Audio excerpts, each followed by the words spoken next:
Hello, everyone. Welcome back to Britain's Social Club. This is episode 19, where we talk about whatever comes to mind. I am your host, Britton. Hope everyone's doing well. Um, yeah. So today it's just another kind of lazy Sunday. Hope everyone's doing well. I hope people show up because Alan is doing his Jeopardy that he likes to do on his channel, which he's doing that in like 30 minutes. So I'm just like, well, that's just a bit of unfortunate timing there. But yes, hello everyone. Welcome back. First, see the first or second show 2026. I hope everyone's doing well. Let me just all right. There we go. So hope everyone's doing okay. As I like to say, open invite. Well, not just like to say, it is in the description if you want to join in, or if you desire to just you don't have to is what I'm saying. You don't have to join in. But if you want to, it is in the chat below. Or if you're in my Discord server, I would recommend it's in the where I generally share my videos, which is in the announcements section. It is also there if you want to go and join in from there. But an easier way, if you're not on my Discord, is to just go into the link down below. So, yeah, hopefully everyone is doing okay. Yeah, not too well. I'm watching it and it says 1, so I guess it's just me at the moment. Wonderful. There's usually a couple people who show up, so I'll give it a minute. While I look at my phone here, indulge in some sinful behavior, if you will, but that's okay. And also, I'm gonna finish my comment on Carlos's video. So yeah. Jody is here. Hello, Jody. How you doing? Glad to see you here. And of course, Ori. How you doing? Streams in Jep. That's okay. Well played, sir. But anyway, okay, we got some people in here now. So thank you all for joining. Yeah, we're just gonna chill out here for a minute, for a bit. Maybe some people will come in. I don't know.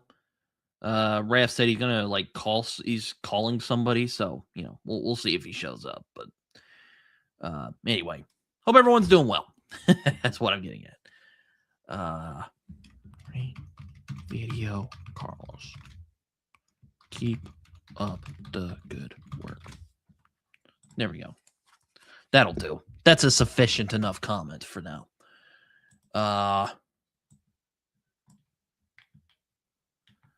Oh, of course. Betraying me. No, I'm kidding. I'm kidding. You can go to Jeopardy. I've not listened to very much Weird Al. I've only listened to Eat It. Or is it Eat It? Yeah. And Fat. I've heard a lot of his Michael Jackson parodies, is what I'm getting at. What are you reading? Well, that's a good question. Because I am reading The Friends of Eddie Coyle by George V. Higgins, which is pretty good. I'm not gonna lie. I've not really read a book where a lot of it is driven by dialogue, and dialogue is one of my favorite parts of storytelling, believe it or not. But the Friends of Eddie Coyle, like maybe a good 80-85% of it is based on dialogue. So, yeah. Also, introduction by Dennis Lehane as well. But this is probably my first big crime classic that I'm reading this year because a lot of people really like this book. A lot of people, it's funny you ask that, Ori, because it is kind of like a play in that sense. It almost feels like a stage play where there's a guy sitting, there's two guys sitting, and they're talking. Eddie Coyle, he's the main protagonist of the story. He's also called the Stocky Man, so if you get kind of thrown off, because Higgins doesn't identify the characters immediately, so you're gonna have to figure it out.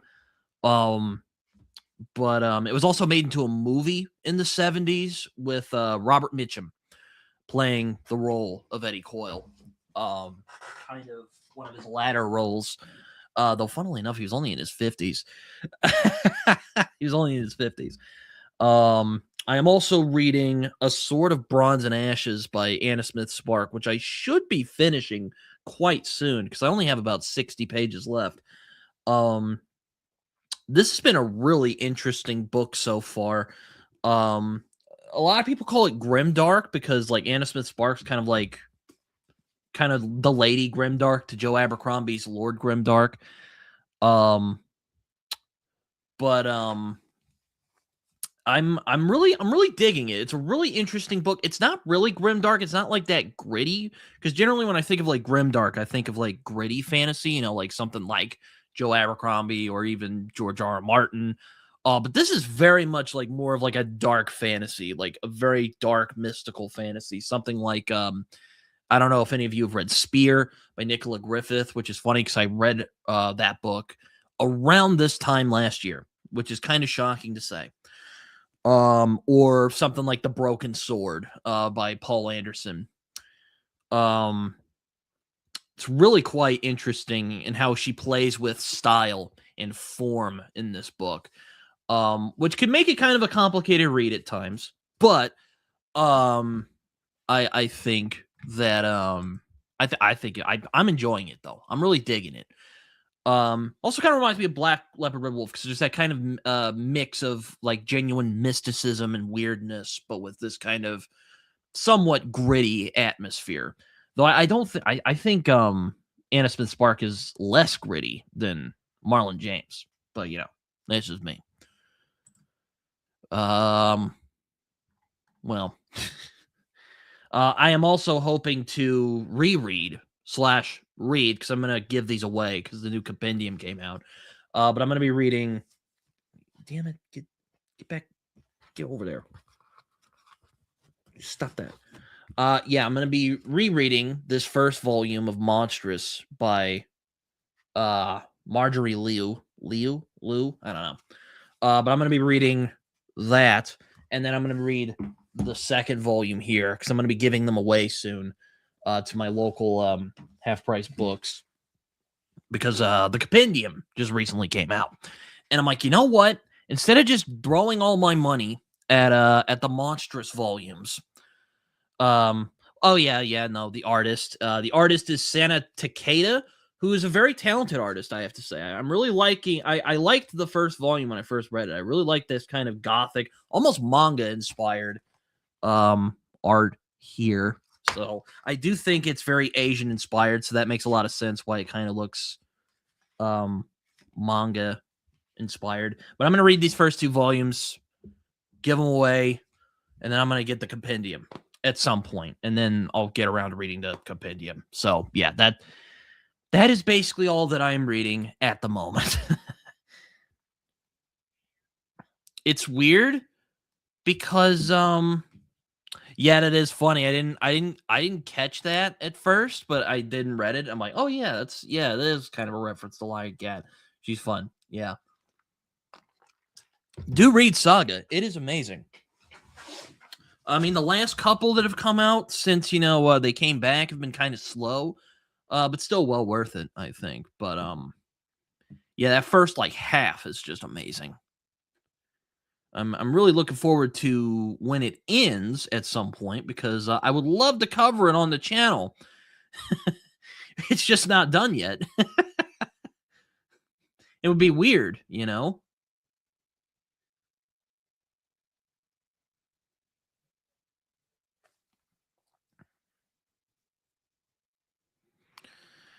Um, but yes, do read Saga. It's a great series. And yeah, I've been saying this a couple times, but the fact that BookTube has not discovered Saga and is not just absolutely gooning over it is preposterous. It's just, it's insane. Um, yeah,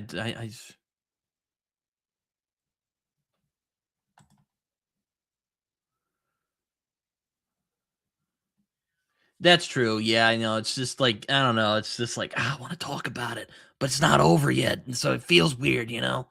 It's yeah. So but Saga's great.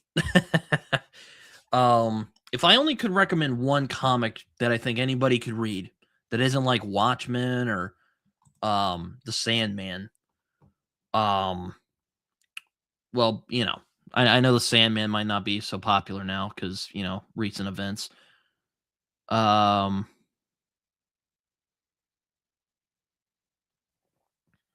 um, but if you want to read one comic, at least one, you don't need any context for it. You don't need like a bunch of continuity or anything. You just want a standalone story for the most part, and most of it makes sense. Well, I think all of it makes sense, but you know what I mean.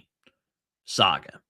Read Saga because I I ask you to read at least the first issue, and if you're not swept in by it,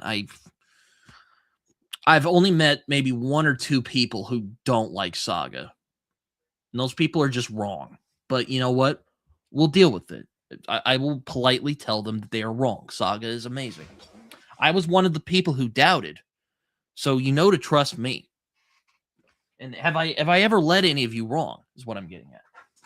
So there you go. My cat just broke into my room. Hello, Derry. How you doing? I'm telling all these people about how you should read Saga because Saga is great. And the fact that BookTube is just not with Saga is again just preposterous. But what are you gonna do? Hello, Victor Lore Seeker. How you doing? What is it about, Britton? I bet you're talking about Saga.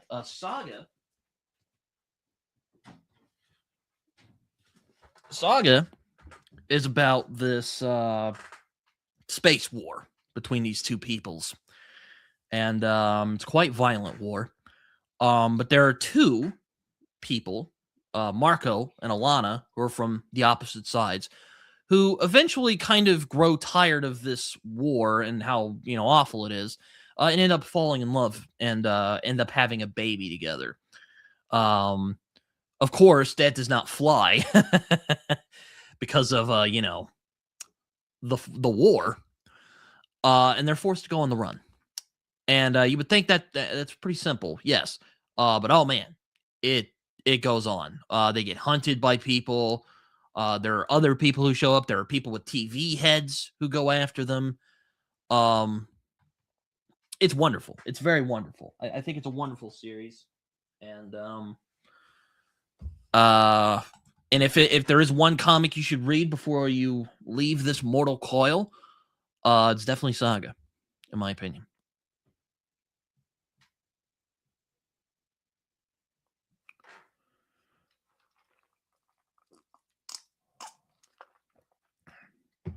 Oh yeah, the art by Fiona Staple is really good. What? That's weird. I'm surprised they haven't done more Saga merch, honestly.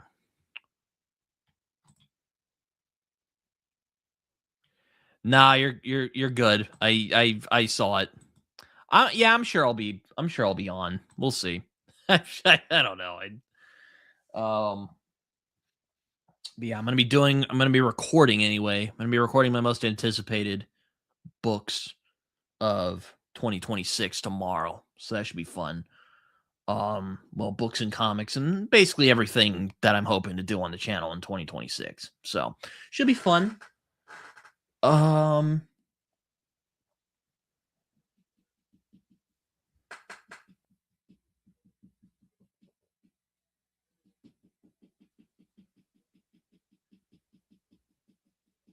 Derry, I think you would really enjoy Saga as well. I don't know if I know you don't read a lot of comics. Well, you are in the future, so you can tell us if there's flying cars just yet. But yeah, I think that joke's probably old at this point. It's probably played out. Yeah, and then my friend Joe Byrne, who reads comics as well. He's like, well, Saga doesn't really have the fan base. I'm like, I guess you're right, but still, man, like, fucking like Saga, man, you should read it. It's good.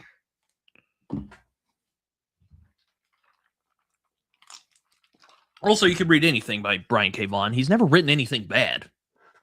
I mean, there was that one mini series he did where Canada and America went to war. I thought that was not that great, but that's it. Like most of the stuff he's done is really, really good.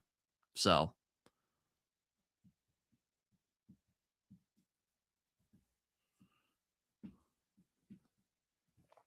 yeah, but a lot's happened in the 11 days since America has entered at least in America, there's been a lot going on. Uh yeah. So there we go. But anyway, going back to what I was talking about, I'm going to be recording my top anticipated reads, most anticipated reads of 2026. Going to be doing it soon. I'm going to record it tomorrow anyway. So, yeah, I got a bunch of goodies that I'm hoping to read. Admittedly, I don't own all of them, which is kind of awkward. But we'll make do. I do have my phone. And if Steve Donahue can pull up his phone and show all the books he's been reading, well, damn it, I can do it too. Damn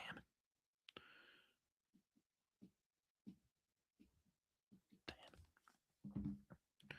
You know, I've been hesitant to read Dungeon Crawler Carl. You know, it's like I remember it's funny. I talked with Matt. You know, Matt on Books. You know, when he was doing when I was going on his pub more often. We talked about Dungeon Crawler Carl. Maybe you remember it. I don't. I knew you showed up sometimes, Jerry, but I can't remember if you were there when we talked about it. But I was kind of like, I don't know. And he was kind of like, I don't know. Like, it just kind of, when I read like a lit RPG, it kind of just makes me think of a video game. And then I want to go play the video game. And I'm like, yeah, you said that much better than I would have, Matt. So, yeah. I think also, I also think, if I remember correctly, Derry, that Matt Denneman has a new book coming out that's unrelated to Dungeon Crawler Carl. But I've heard a lot of things about Dungeon Crawler Carl. I don't know if it's for me, but I could be surprised. There are things I didn't think would be for me, and proved very surprising. Like, I didn't know if Saga was going to be for me, for instance, kind of coming full circle here. I didn't know if Saga was going to be for me, but then I read it and was just completely swept up in it. So, I mean, I don't know. So, there you go. A lot of,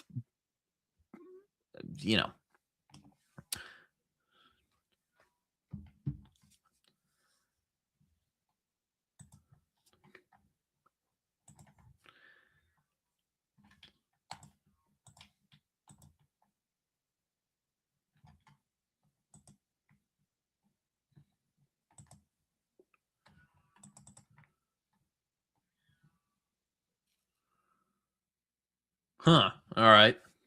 So like Dungeon Crawler Carl is like it's like that's the thing. Like, I like reading beyond my comfort zone. I mean, there's a couple books here that I'm going to be reading in 2026 that are kind of beyond what I generally read. But then again, I'm kind of just reading.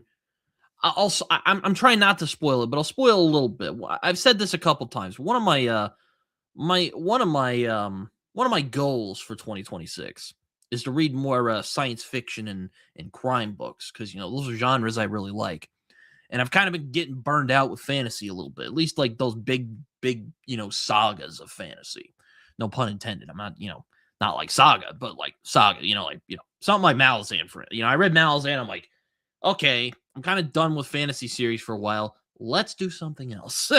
So I'm though that said, I am going to be making an exception for my because I'm going to be reading mostly fantasy standalones this year. But I am making one exception. What it'll be, you're going to have to wait till the most anticipated video comes out on Wednesday.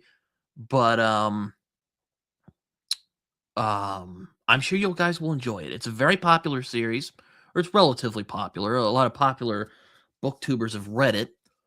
And it's one that sounds quite unique enough, anyway, for mainstream fantasy that I think I might enjoy it. So, it also kind of lends into the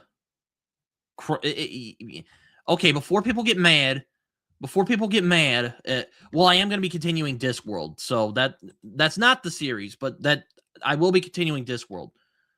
Um, I will be continuing Discworld though, because I've been having such a great time with the Discworld files with Darian Raff. Um, I'll definitely get that. Uh, I will still get to Dead House Gates at some point. I don't know when, but a lot of people are like, "Oh, that's where it kind of clicks in the," or people say either book 2 or book 3 is where it clicks for most people, which like that's okay. But anyway. Um what am I getting at? Um oh yes. Which is kind of funny because I will be continuing the because it does kind of have to do with crime. So it kind of so I kind of counted it with the crime reads I'm going to be doing this year. Um um uh I've said nothing, Worry. Anyway, um um what was I talking about? Oh yeah. Um it's trilogy. But I will still be doing the City Watch books because I've been enjoying those immensely.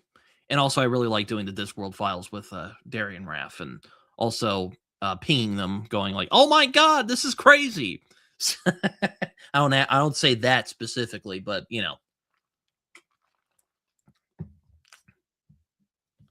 so yes, I will be doing that. I will at least get to I do want to get to Color of Magic before too long, just to get it out of the way, so I can be like, okay, I've read it. I will probably read the Light Fantastic as well because Raph told me that Color of Magic is a cliffhanger. So I'm like, oh, okay, I'll just sneak those in. And they're not very long either, so that's nice. That's a nice thing about Discworld. Um, is that they're not very long. So even if you don't like them, you can just kind of hop somewhere else and have a good time with it.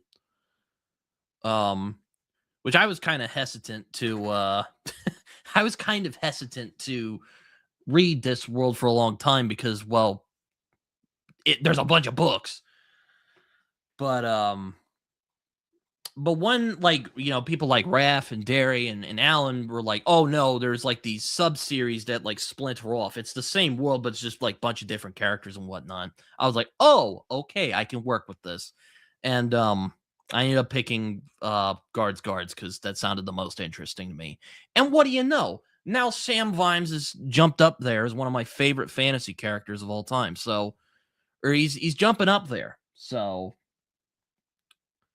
yeah, I'm gonna pay my I'm gonna hate I'm sure Terry would probably Sir Terry Pratchett would probably dislike this, but I am now chucking money at the altar of the Church of Sir Terry, to which he would probably tell us to get lost.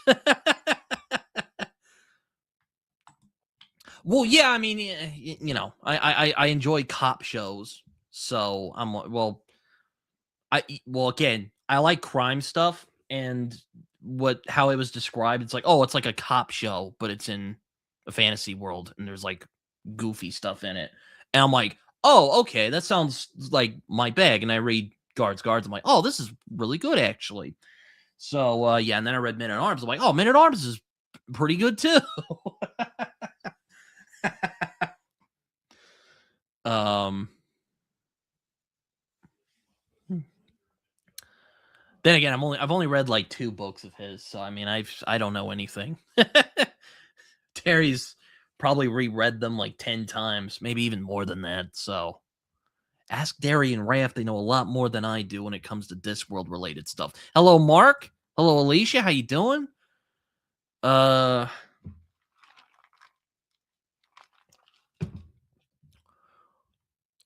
Ori, don't spoil it in the chat now. Come on now. I'm trying to tease people so they can go and watch my videos. It's just giving it all away. But yeah, no, though Tori liked the Color of Magic. I know Color of Magic is kind of divisive for some people.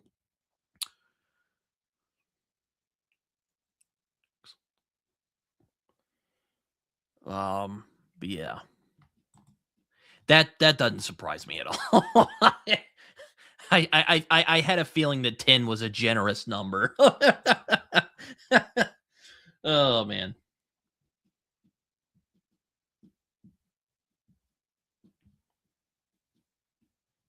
The devil was a cell. I'll have to add that. Takes place in my home state.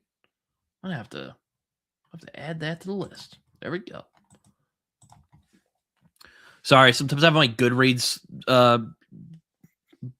bolted up because people like to recommend things in the chat sometimes, so I'll add them if they sound interesting enough to me. Oh, is that right?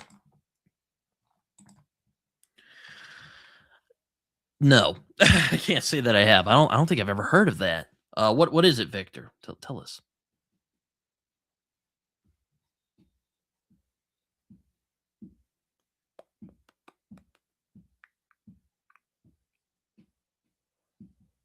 Yeah, that's what I've heard. I've heard people either say it's not that good or it's pretty good, but it's not like peak Discworld. Is what a lot of people say. Which is fine. I'm not, I understand sometimes there are some series that start out pretty slow. I mean, I like the Dark Tower. The Dark Tower starts with this weird fever dream of a book that like people are like, what the hell is even that?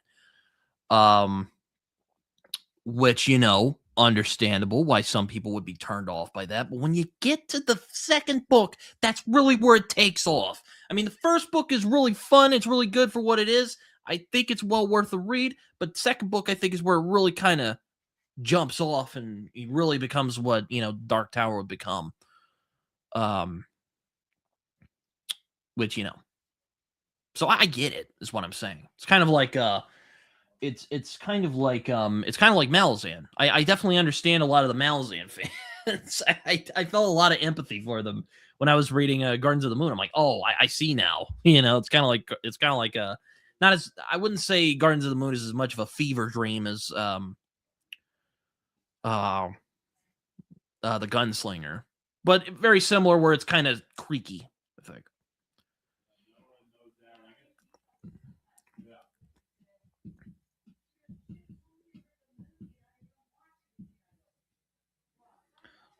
I am kind of shocked that they haven't made a Discworld video game, because I know Terry Pratchett liked video games. Like I know he was a fan. He even contributed to some like Elder Scrolls mods, if I remember correctly. Um, uh,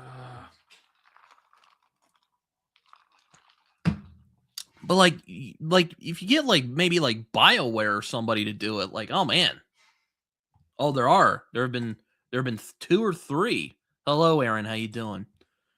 Um, just talking about Discworld. And the wonderful magic of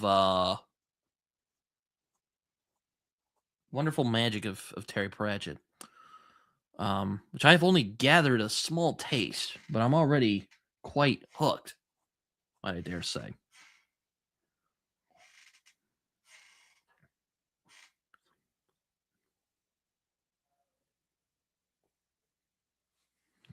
I mean, there is a pretty good Telltale made a pretty good um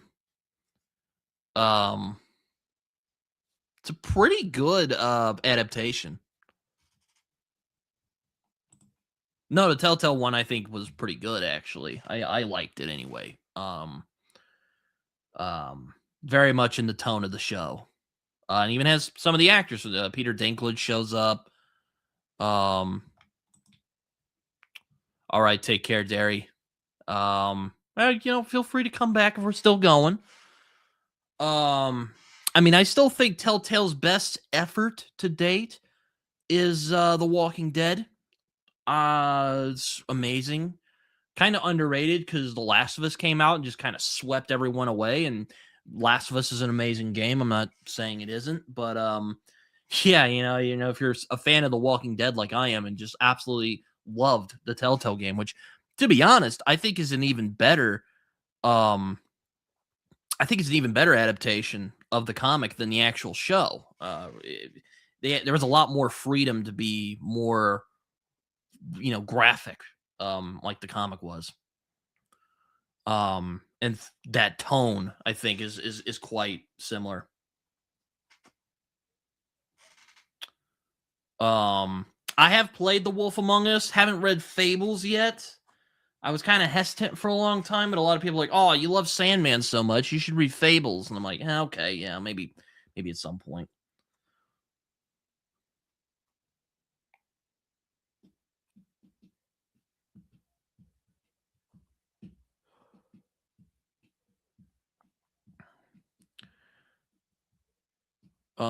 Yeah, no, I love The Walking Dead. Big fan of the comic. I also like the show, though I do think it kind of fell off a bit, and um I do think it kind of fell off a little bit, but it's still good.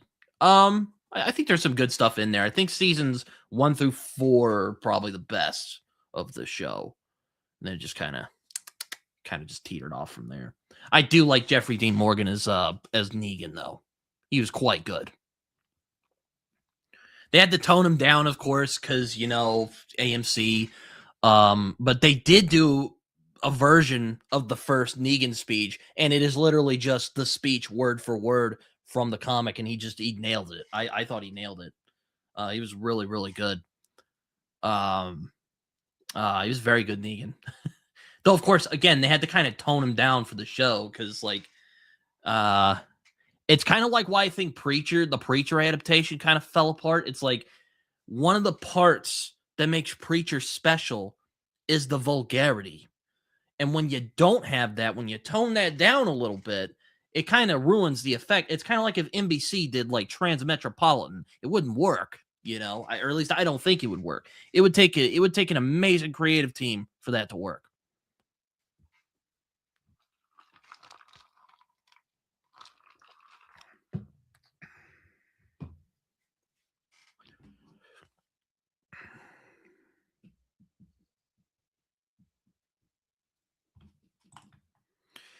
I think the Boys adaptation is even better than the comic because I like the Boys comic better than most, but I have problems with it. Um, but yes, I do think the Boys is a better NS adaptation than Preacher, and again because they retained a lot of that vulgarity. That's again it's a weird thing with NS. It's the vulgarity that works in an odd way. It's kind of hard to explain. Sometimes it is off-putting. I think in The Boys he goes a little too far at points, and there's times I kind of shook my head in irritation. But my friend Josh actually described it well. He said it's gratuitous and it's meant to be.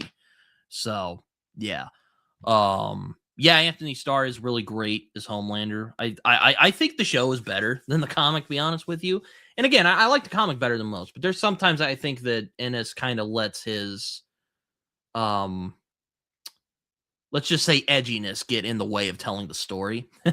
There's times I just kind of roll my eyes at some of the stuff that happens. It's like, oh, what if superheroes were assholes? And I'm just like, okay, like I think that's a bit lazy, to be honest with you. But go ahead. That's fine. We do have a guest in here. It's someone who's joined us before. It's Victor the Lore Seeker. How you doing, Victor? I'm doing all right. It's good to have you here, man. Thanks. What's on the topic today? Oh, nothing too much. Just me complaining about comic books. Or, well, not complaining, but just talking about them.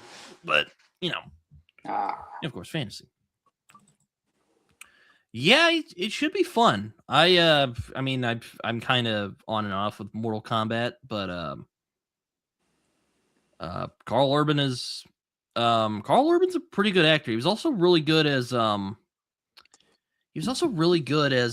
Dredd in the woefully underrated Dredd film from like 2012. You're going to see the new Street Fighter movie that they showed off? I don't know. I've been kind of jaded with American movies as of late. Though I did go and see Marty Supreme last night. Oh, nice. Which was pretty good, honestly. Saw the new Avatar?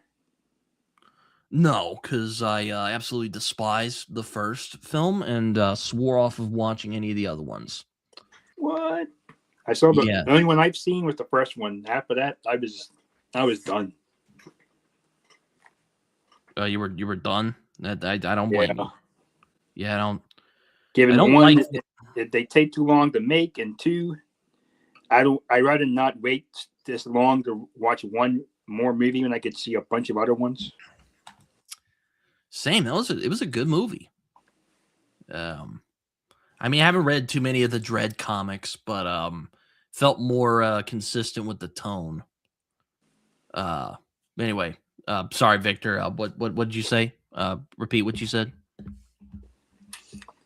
I've only seen the first Avatar movie because after that, it was a good movie. I liked it, but then after they announced that they were making like 5 more of those, I'm like, all right, that's it. I absolutely despised the first film, so yeah. Oh, it was that bad? You know, like how it was. I don't know if it's like the worst film I've ever seen. It's very competently made. It's James Cameron. But for one, I thought the story was very basic, and two, James Cameron is a massive douchebag. And all honesty, I'm just kind of grown. I've kind of just grown tired of him. I'll just say that. I'm just like all that. Me and my friend Raymond were talking about this a few months ago. We're like, he could have made so many amazing action movies in the time that he had made Avatar and waited because he had been waiting to make more because the technology hadn't caught up yet. No, he's really obsessed with these fucking blue people. Sorry. I mean, I don't want to yuck anyone's yum. If you like Avatar, Victor, you seem to like Avatar a lot more than I did. But I'm just kind of. I guess it's more I'm pissed off at James Cameron at this point. I'm like, you have all this fucking technology and ability, and you're wasting it on this subpar idea. But anyway,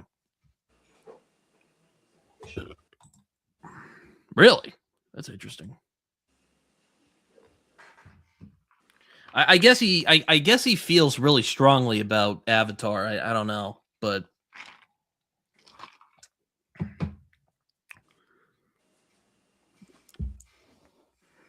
I thought it was rather generic. Oh, look at how bad humanity is. Oh, look at these blue aliens. And you're just kind of like, I'm just like, this is stupid as hell. But you know what? If people like it, that's wonderful. I'm not saying you're a bad person. It's just it just kind of angered me a bit. Like, what's next? First they had water, fire. What's earth and air are next? Yeah, there's give me all the 4 elements. I did enjoy that Predator movie, the Badlands one.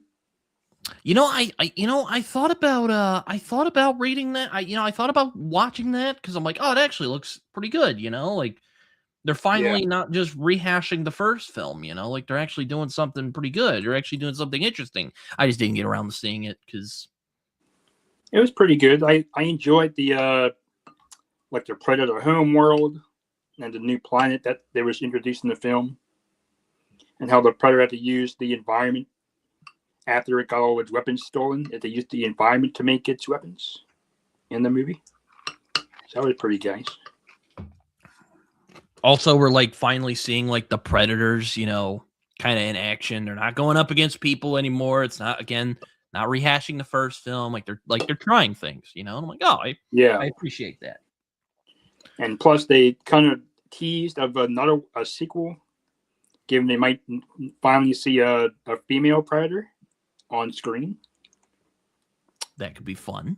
What was I trying to say? Oh yeah, there was that animated Predator. I thought about seeing that as well because it has that similar kind of Oh, same. animated style to like the Spider-Verse movies. I just haven't gotten around to it because again, I'm just kind of one, I'm really lazy, and two, I've just been kind of jaded with films as of lately. Though I do want to see 28 Years Later, The Bone Temple, because I watched 28 Years Later last year and liked it a lot more than I thought I would. Like it really really surprised me. Oh, nice. I mean, my favorite film last year is still Sinners. Like that was just a cinematic experience. But 28 Years Later, that was a really good movie. Like it's kind of surprising because like Danny Boyle can be pretty inconsistent. But man, he really pulled out all the stops. And of course Alex Garland, he had a great writer like Alice Garland writing the script. So I mean, you know. Seen any new anime recently? No, I don't watch a lot of anime. I'm really bad at keeping up with it. It's just I haven't watched a lot of animated so stuff. Much. She wants to keep track. Yeah, no, right. It's like I look all these streaming apps, you know, like I have Tubi because it's free and I don't have to pay anything for it. And same. I got a website too I watch anime on now. I just went on YouTube, saw some trailer reactions. I said, all right, those animes look nice. I'll pin them. And now I'm giving them a watch. I also liked Superman quite a bit. Even though I've been kind of, I've been kind of burned out with superhero movies. I'll be frank with you. Oh, same here. But Superman was so good and it was so like sincere. I mean, it's not a perfect movie, but it was so like sincere and like good. I'm like, yeah, you know what? I kind of want to follow this and see what happens next. And also, David Cornswet was really good Superman. Did you like it more than Man of Steel? Yes, I did. Oh, nice. Yeah, same here. After like all the Marvel movies, I think I stopped after Endgame is when I stopped, and then they just started making TV shows and more movies after that. I said, all right, I'm going to take a little break after Endgame. Too much superhero stuff. Though, speaking of movies, I am considering, since, you know, I'm hoping to read a lot of like crime books and some of the classics. I am hoping to at least get to some of the older crime films I have. Like I have like Get Carter over there. I don't know if Aaron's still here, but he was talking about it the other day. I also have Clute. And also because, you know, I'm reading The Friends of Eddie Coyle, I am thinking about watching the movie with Robert Mitchum. So, yeah, you know, just we'll see. Oh, nice. I am kind of nervous if I start like watching movies, I'll just get sidetracked from, you know, this. We'll see. I see a bookshelf back there. Got any fantasy adventure on there? Oh yeah, I got some fantasy. I got Mike Mullman's stuff and Chance Dillon's book, and Lord of the Rings. Dan trilogy right over there. Lord of the Rings.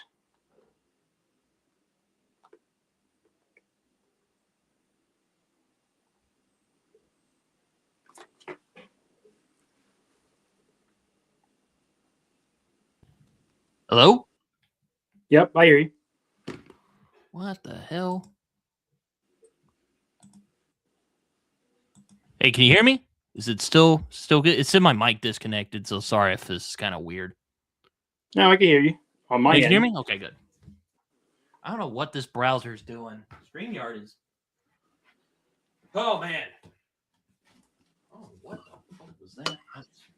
Okay, sorry. I realized that my my Discworld books were not together, so I just put them together. You know what, Dennis? I definitely would like more. Funny story about that bookshelf right there. My parents were sick of me having just books everywhere. If you remember, and you can watch some of my other videos from like 6 months ago. There were books everywhere. There were books on the couch. There were books over there. There's still books over there, but there were like books stacked over there.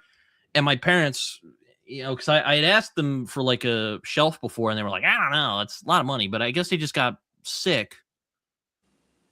They just got sick of the books laying around. We're like, we're gonna get you a bookshelf, all right? And I'm like, thank you.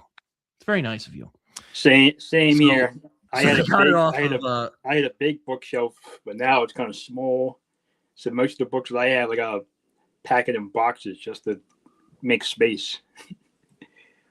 Yes, I wrote the front page. So the front page right there, I wrote the article of that front page.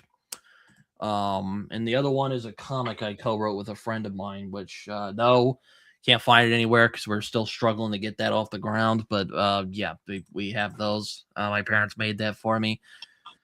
Hey, Yeah, you mean a comic? yeah. But going back to the bookshelf, yeah, my parents went to this house that was like three. It was not too far away from my house. Basically, they got on Facebook. You know, they're always getting after me and not getting stuff on the internet. Fortunately, they didn't get like murdered or anything. It was just they just had a giant weed smell. That's what they told me. I was like, oh well, okay, it could have been worse. Yep. See any of those Transformers movies? I saw the first one a long time ago, but I've never been like a Transformer guy. Same. I think the only one I've seen from the beginning to end was that Transformers Prime animated show. Mm-hmm. It was a very, very well done. I like that one. I had my favorite version, design wise, of Megatron in that show. This guy must be old. The voices of Optimus Prime. How old is he? He must be an old guy. Seems like he's been voicing the character for a long time. You know what's funny? Peter Cullen actually he voiced the Predator. The noises that it makes, like he did that. Oh, I didn't know that. That's nice. Yeah, I learned that because my friend Thomas made a video talking about it. I'm like, oh shit, like no, but yeah, it's yeah. He also voices Thaddeus on Invincible, which is a great casting choice. Hell of a cast, man. I knew he sounded familiar. I'm like, wait a minute, that's Optimus Prime.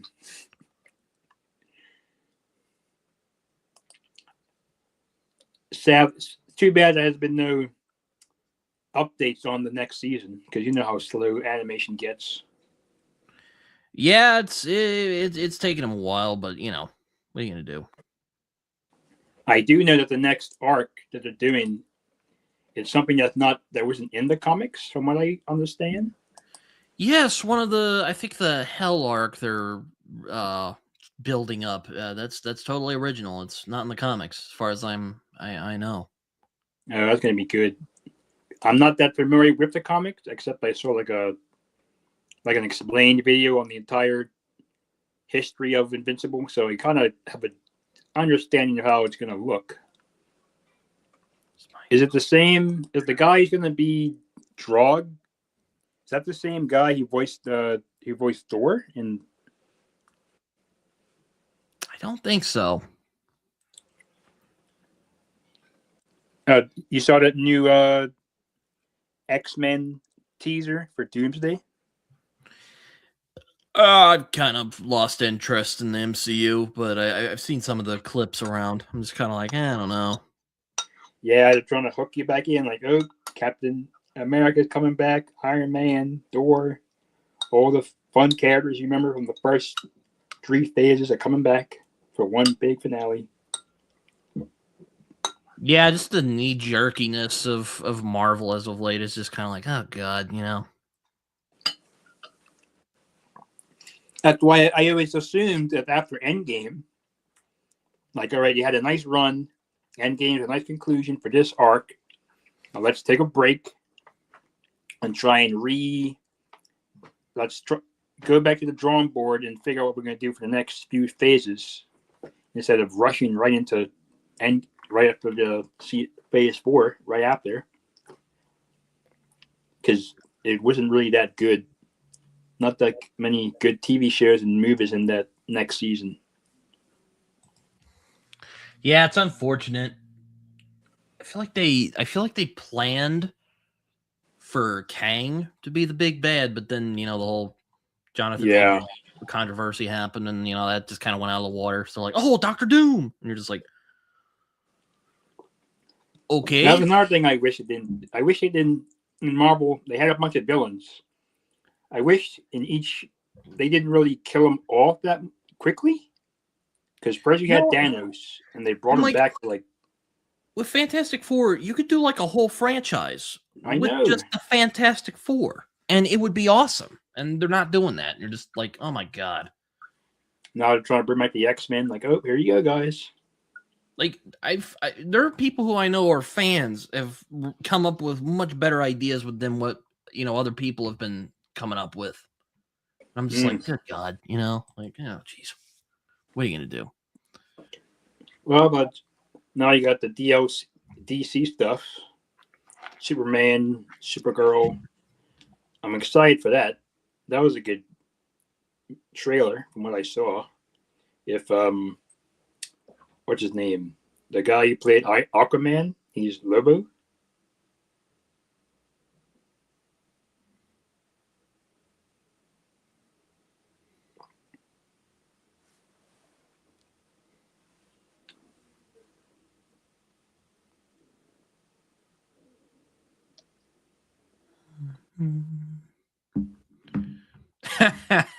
You know, I did actually like the Fantastic Four movie, which is kind of unfortunate because Doomsday is probably not going to be very good.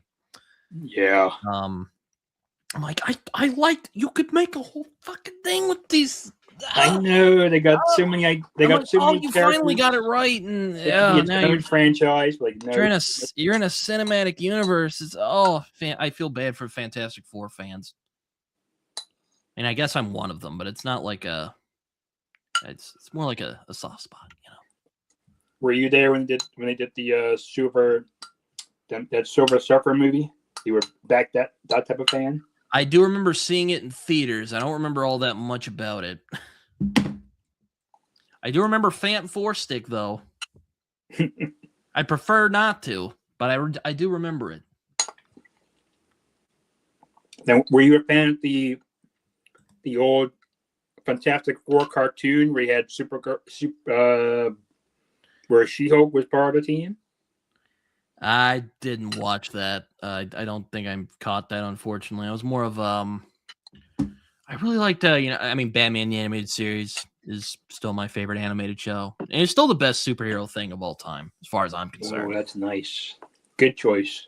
I also watched Spider-Man the Animated Series, which, yeah, it's kind of dumb now and it hasn't aged as well as like Batman the Animated Series, but oh man. If you want some good old-fashioned nostalgia watching, like, yeah, I'd say you could do worse than you could do worse than the original. yeah, you forgot Justice League Unlimited. That was a good one. That would be fun. Yeah, you know, I do know the Spider-Man movies coming out, which, you know, I might see because, you know, I love Spider-Man. He's one of my favorite. He's my second favorite superhero. So, you know, I have a hard time saying no to Spidey. Is what I'm saying. But we'll see. Again, I'm just kind of burned out on the MCU. Honestly, I feel like after they kind of dropped the ball with Kang, I was like, oh, okay, I kind of like this new direction they're going, and then the whole Jonathan Majors thing happened, and then just that was a waste. Fell apart. I was like, oh my god. Or even give me I wonder why haven't they made a Hulk movie? Like, I would have loved to see a Planet Hulk. Well, Ragnarok was kind of Planet Hulk. Yeah, sadly.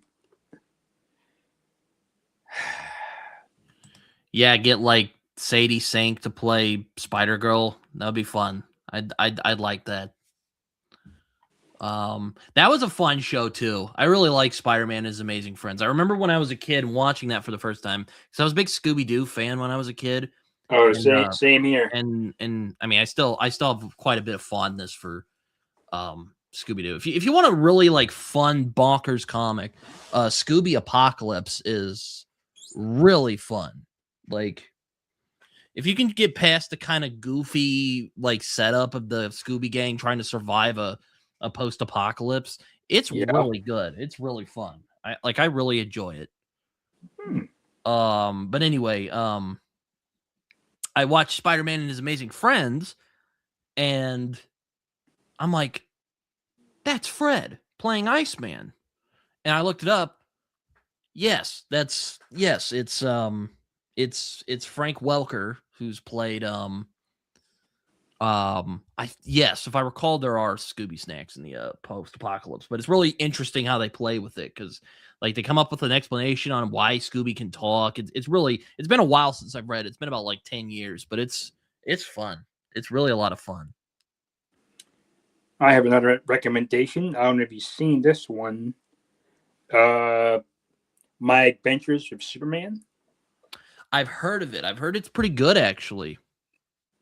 Yeah, that one was very well done. I enjoyed how they depicted Supergirl in that movie, in that show. From what Yeah, I heard. I know like Brainiac's in it, and I know they got Michael Emerson to play, and Jack Quaid plays Superman, which like, I'm really wanting to. I would like to see that. Superman's been kind of making a comeback recently. The new movie was pretty good, and My Adventures of Superman's pretty good, though it's kind of like more like a cult show. Yeah. Um Looks pretty anime, but it looks pretty good actually. So I don't mind like anime. It's just kind of like, oh well, it's interesting style for Superman. I also heard Superman and Lois was pretty good too. Oh, that's a good pick. I have a friend who is just not interested in Superman at all.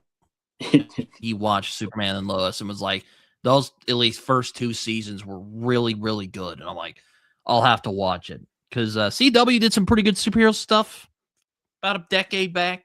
I have a soft spot for Arrow and the Flash. Smallville. Oh, what? Smallville. Oh, I didn't watch Smallville. I haven't watched Smallville. I heard Um, that one's a pretty good one as well. Arrow, Flash. Uh, yeah, those first like 2 or 3 seasons of Arrow were really good. I really enjoyed them a Iron lot. Fist. I didn't watch Iron Fist. I heard it wasn't that good. But the other Netflix Marvel shows were quite good. Oh, Daredevil was my personal favorite, of course. yep. Daredevil, Luke Cage, Yeah, Jessica a lot of people kind of Jones. slept on Luke Cage, and I'm like, yo, Luke Cage is really good. Like, Yeah, that was very good. like some good. It's a good time. Like, I knew that actor to the main antagonist in Luke Cage. Remember, he was supposed to be the new Blade. oh yeah, that's right. Yes, And now I heard that they're you canceling it. I'm know, like, how? some It's so friends of easy. mine, some friends of mine and I, Yeah, we're talking about this Blade debacle, and I'm like, it can't be that hard to I do know. How Blade hard can it well. be? It's just a It's a guy black fighting dude. vampires. Well, okay, maybe it doesn't matter that he's black dude, but he's a guy who goes after vampires and kills them, kind of like the Punisher. That shouldn't be that hard to I do. know. How it Raph, how can't you be that doing? hard. It's just like take The Walking Dead, but just instead of zombies, just put vampires, and then bam. Legends of Tomorrow was great. Like it's like if you want some good old fashioned popcorn entertainment that is just absolutely just good old fashioned superhero silliness. Legends of Tomorrow is a good place to go. It is kind of a rip off of Doctor Who, I'll admit.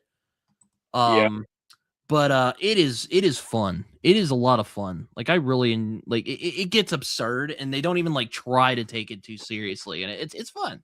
It's really good. Now this new Odyssey movie, I'm not sure if I'm going to see it or not. It's kind of The rap, looking. good to see you. Want to come in? That's totally cool. But it's um, You going to check out that Odyssey movie? I probably will because I like Christopher Nolan. I did think about rereading the Odyssey. I just don't know which translation to get. So if anyone has any recommendations, feel free. Uh, I recommend the Penguin Classics version. Yeah, I've thought about getting that or like the what's that lady's name? Like Emily Wilson. I've heard that's pretty good, but I've heard some more snobbish people complaining that the language is a bit plain. So I don't know. We'll see. Yeah, that's the one that the one that I remember reading for the Iliad, the No problem. Odyssey, No rush, of course, but and good the to see you here Aeneid. nonetheless, Raph. Those three were the ones I read in the Penguin Classics, and they were pretty good. I enjoyed them. Yeah, it's weird. I don't actually own the Odyssey. I read it in school and I loved it. I like the Iliad too, but I like the I really enjoy I enjoy the Odyssey more. Is what I'm saying. Yeah, given it's more like a standard quest instead of just a battle. Yeah, where it's like a war and there's like backstory. You're like, okay. I mean, like, don't get me wrong, Iliad's great. I really enjoy it a lot. But I don't know. It's like you said. I think the Odyssey one is more straightforward. It's about a guy trying to get home. There you go. And Well, if you like the Odyssey, then you would. I don't know if you've seen it on YouTube. That Epic the musical. I've not heard of this. Well, the guy is more like he's a theater guy, and he took the Odyssey and he made it into like a musical for each section. So you have the Cyclops part, the underworld part. He put it all into sections, and each one has music lyrics to them. It's pretty well made. The animatics were good as well because people put animation to each of the lyrics. Oh yeah, all right. I'll have to check it out. I mean, I don't.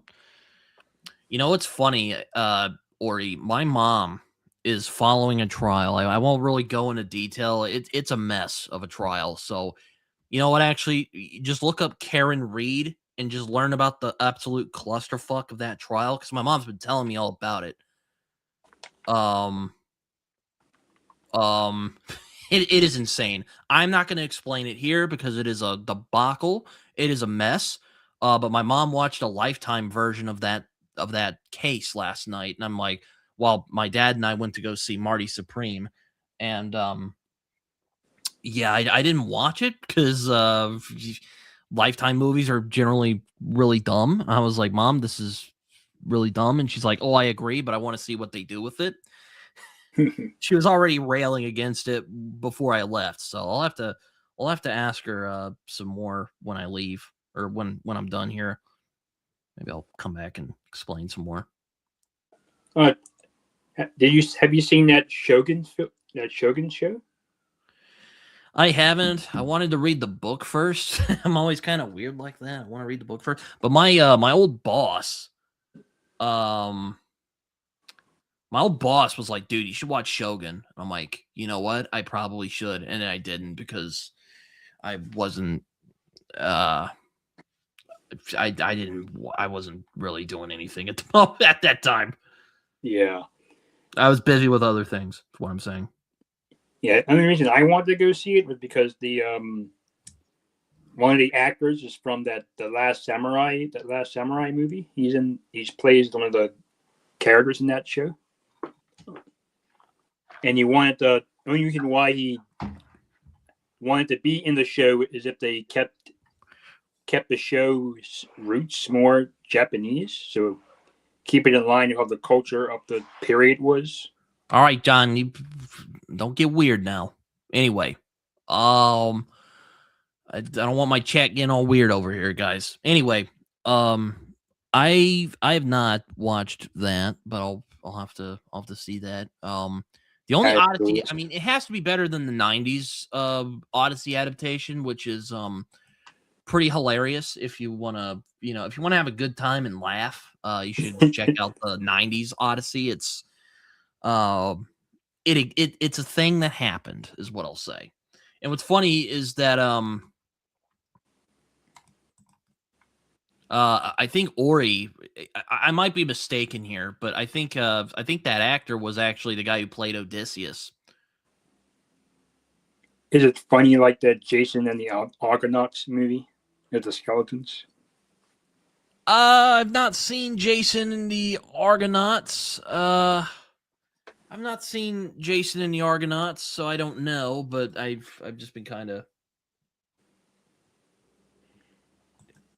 Is Ida here? What the hell are you talking about?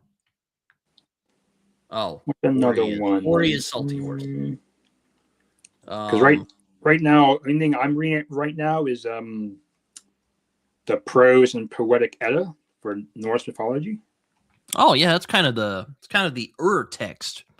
Yeah, I found a good translation, so I'm gonna give it a little read.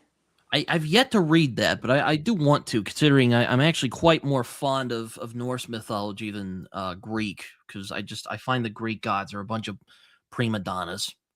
Same. I enjoyed the Greek ones. I learned more when I was in school and playing the first 3 God of War games, and then the newer ones I enjoyed those a little bit more. I mean, with Norse, there's this kind of nihilism in the philosophy that in the kind of in how it's depicted that I find quite fascinating. I don't know if I agree with it, but it's quite fascinating. Kind of like how the gods are depicted in compared to the Greek ones. Yeah. And also, like, the gods in Norse are like these kind of weird, like kind of warrior gods, but they're also like trickster gods, and like Odin like takes out his eye and hangs himself so he can gain more knowledge, like crazy shit like that. I'm like, oh, that's more my thing. Yeah. Yeah. That kind of, they inspired me to make my own, because I'm making my own fantasy stuff right now. So my pantheon is kind of inspired by the Norse gods. It's funny you say that, Mac. I saw Marty Supreme last night, and yes, it is a very 80s like movie, even though it's set in the 50s. The Safties, I guess. I don't know. My only problem is I wish we were able to have more info on the Norse gods, because there are a bunch of ones that weren't as well known. Like, we know that Tyr used to be in charge of the gods, but then later on, Odin was the one in charge. Yeah, no, yeah, it's interesting because like a lot of people are introduced by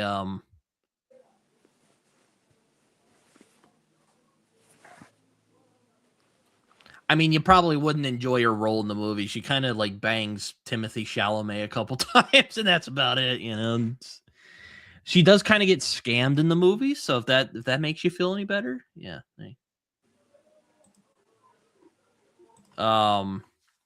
Yeah, no, I mean, I was introduced to like Norse from like reading like the Marvel comics, and then you read like the actual mythology, and you're like, oh, that's weird. Like they're not brothers. Like, if you want to be technical, like Loki and Odin are like weird. Like they're called blood brothers. It's really weird. Yeah, it's quite fascinating too. I think one of my favorite myths from Norse mythology, there was one where they did like a tug of war. It was funny. Like, they said Loki had the challenge to make a goddess laugh. So Loki tied his ball. He tied his balls, and he did tug of war with one of Thor's goats. My favorite is the binding of Fenrir, just because of how weird it is. It's like it took from like the whisper of a dwarf. I'm like, what are you talking about? Like, how's that even possible? Like, it doesn't even make any sense. Or the spit of a bird. Yeah, the spit of a bird. And you're like, what? Yeah, the like footsteps of a man. Yeah, I mean, because the God of War reboot it's a bit closer to what the mythology is actually like than the Marvel stuff. Because Marvel is just like an adaptation of. Yep, I did enjoy in Ragnarok. I did enjoy Thor's depiction in the game, and I wish we had more screen time with him. But the amount that we did have, he was one of my favorite characters in those games, besides Freya. Oh, hold on. Yeah, no, and then like they're like, okay, and then Fenrir decides to troll him a little bit and is like, hey, okay, so how about one of you stick your hands in my claws, so if it gets like mixed, you can I'll just chomp the dude's arm off, and then Tyr's like, I'll do it, and they're like, awesome. And it's also like it's in some versions he does it because he's the only one that Fenrir trusts. Yeah. And then, I think like, it was because when he finally gets bound, he just chops it off, and you're like, "Damn, dude!" Like, oh, I think it was he had like a challenge. When Thor's hammer gets stolen and they dress him up like a woman. That was funny. That's some good shit. I'm like, that's fantastic. And then you got the one where he went to the U-Card Loki and did the 3 challenges. Oh yeah, and like Loki helps out because like it's one of the parts where like Loki's kind of like helping him out and not like screwing with them. Yeah. and then he's like drinking and like, oh, that's you drink very heartily for a woman. And Thor's like, oh yeah, he's like, oh, and they make up like increasingly absurd excuses of why he's a woman. Yep, those are hilarious. And then he gets his hammer back. They trick him into giving the hammer back, and he murders everybody. And you're like, oh my god, you're like, that's crazy. Typical Thor. Da, da, da. And he's like, oh, I think it's like dwarves or something who stole it, and then like I forget. Maybe Raph would know better, but yeah, I read those. It was a giant. Giant stole the hammer. Those were the giants. Yeah, the giants are the ones who stole the hammer, and they took the. And then he takes it back and murders everyone. You're like, damn, dude. Then you got one where he went fishing and he tried to fish out the world separate. Yeah. Like I said, Norse myth is weird, man. I love it. Yeah. I mean, don't get me wrong. Greek mythology has its fair share of weird moments, like that time when Zeus turned into a duck, or what was it, a swan, and humped a lady and she came pregnant. The time he turned into like golden rain, you're like, what's going on here? Like, man, these writers were smoking some good stuff. They're making. Yeah, I know, right? You're just like, what are you smoking, man? Like, that's crazy, dude. Like, it's funny shit. Oh my god. Oh, it's fantastic. I am excited to see where they go next in the God of War. People thinking they go into Egypt next. Yeah, no, it's yeah, no, I think it was a swan, and like it like humps the woman or something like that. Yeah. And she gets pregnant. You're like, oh my god, this is crazy. Zeus couldn't keep it in his pants. Yeah, no, it's like most of the Greek myths are about how Zeus can't keep it in his pants, and you're just like, dude, oh my god. The entire pantheon is birthed from his body. There's also the one when like he doesn't even like give birth to Athena. She just like busts out of his head and is like, "Oh, I'm Athena. I'm the god of war." And she's like, "Okay, that happened." So I don't hate Greek myth. I just like Norse myth more. It's again same. yeah. No, it's the thing. You're just like, oh my god. Mac, I'm sure you know a lot about this because you're actually from Norway, so I'm sure you have a lot more insight into the Norse myth than well, maybe Victor knows a lot more than I do, but certainly more than me. Well, I wouldn't say I'm an expert. I know a little bit, but well, hey, I wanted to give you some flowers before I said anything. Oh, thanks. I wanted to go like I've only read like a few of the famous stories. But again, there's like this sort of like nihilistic like inevitability in Norse mythology that I find really fascinating. Yeah, like Odin trying to prevent Ragnarok but he can't really do it because it's fated to happen. Mm-hmm. And he's just like, yeah, well, what you can do?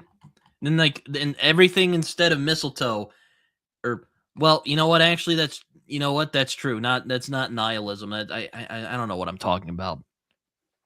But I guess why I say nihilism is because like every time they attempt to like prevent Ragnarok, it doesn't work. So there's kind of that inevitability that it's gonna happen and there's nothing you can do.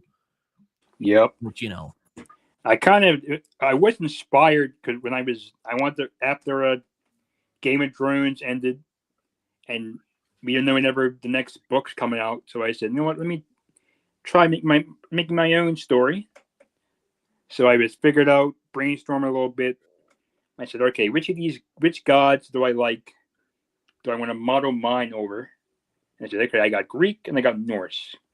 I mean, I liked the Broken Sword quite a bit from Paul Anderson. If you want something that kind of scratches the Norse itch, I watched the John Godwin's Bloodsworn saga.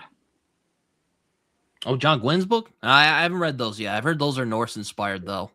Yeah, that was the reason I got them. Like, oh, let me get those real quick. Those were a good read. I like the Norse inspired stuff in it. No, it's very Norse inspired. Though I am hoping to read as part of my standalone fantasies of the year because Raph was talking about it. I'm like, oh, this sounds interesting. And that's This Bright Sword, which is about Arthurian legend by Lev Grossman. Even though I'm not really a big fan of Arthurian myth, because though I will give Raph some flowers here. He did make a almost 4-hour video talking about Arthurian legend and how it's evolved over the years. So it's a really good video. I recommend checking it out. Does Matt have recommend Spear? If you're in the Arthurian, I do recommend Spear. It's a beautifully written book. It actually kind of reminds me of A Sword of Bronze and Ashes, though a Sword of Bronze and Ashes is a bit more. She mentions like her kid shits herself at one point in A Sword of Bronze and Ashes. That doesn't happen in Spear, but similar kind of vibe, though, is what I'm saying. Okay, I'll put it on my list. Yeah, no, actually, I'll get it. I'll get my copy real quick. It's this lovely little book right here. Okay, let me see that real quick. We could put it with the camera. Let me take a picture. Woo! Okay, got it. Really love the cover too. It's really nice. But yeah, Raph was telling me about it, and it's quite good. I really enjoyed it. I haven't really read much into Irish mythology, but it seems like something I would like. Same. I did read one. I had one book on Celtic mythology. It was more on the like a broad strokes of it. Because I've been wanting to read like 2000 AD, and there's a series called Slain, which is kind of like 2000 AD's take on like sword and sorcery, but apparently that's based a lot on Irish mythology. Ooh. If you want some sword and sorcery, I could recommend you some Conan the Barbarian, the Dalray edition, or That's the ones I own, so you don't need to say much more there. Read the first one, really enjoyed it. You got any Michael Moorcock, the Elric? I've read the first couple. I kind of stopped reading them once like they really started leaning in on the God damn it. Eternal Champion. Yeah. Those were really my favorite editions of the books when I read them, because I got those big, giant. Yeah, I guess that's true. I mean, if you want to technically consider Arthurian lore Irish, I'm trying not to set Raph on a tirade about how wrong I am. So I'll just I'll just back away from that. You read any Star Wars or Warhammer? Read a couple of the Star Wars because I'm a big Star Wars guy. So yeah, I've read a couple. Not read Same. Warhammer because I've just been kind of like, I don't know, like it's kind of big. Not really Warhammer. Really, I got more of the Warhammer fantasy stuff. Is where I'm reading right now. Oh, I'm does reading. it? Oh, okay. Well, okay. I guess I have read a little bit of Irish mythology. I wouldn't be able to call it. I know there's one like kind of warrior who I think was an inspiration to Conan, because if I remember correctly, Robert E. Howard was Celtic. He had Celtic roots. He was very proud of that. So he well,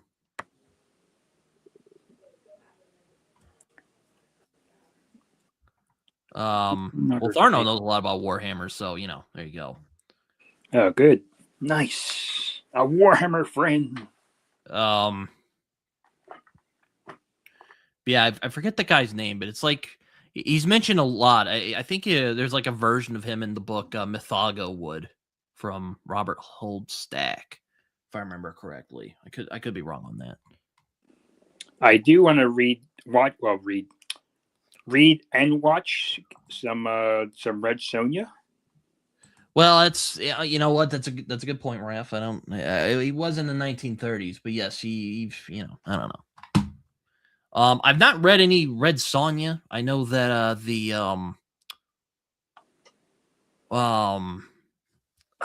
know it was based on kind of like a throwaway character he did, and they're like, "Oh, that seems fun." They kind of ran with it. I know there's like comics. I know like Gail Simone's gotten the Gail Simone Red Sonja's gotten some praise. So Yeah, dude, they made a film, but it wasn't really that good, from what I understand, from what I heard about. yeah, I like her social media presence. She seems like a really nice lady.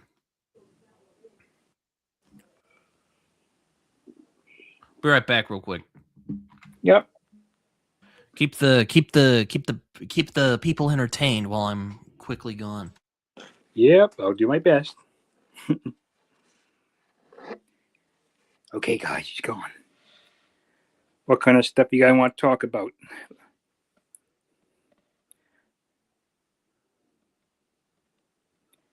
For me, right now, I am looking at the Godric and Felix book. The first one.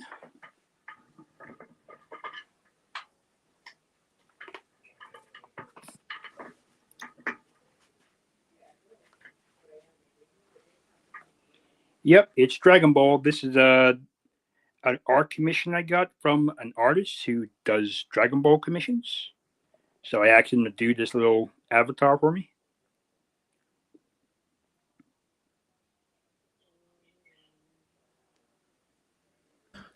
All right, I'm back.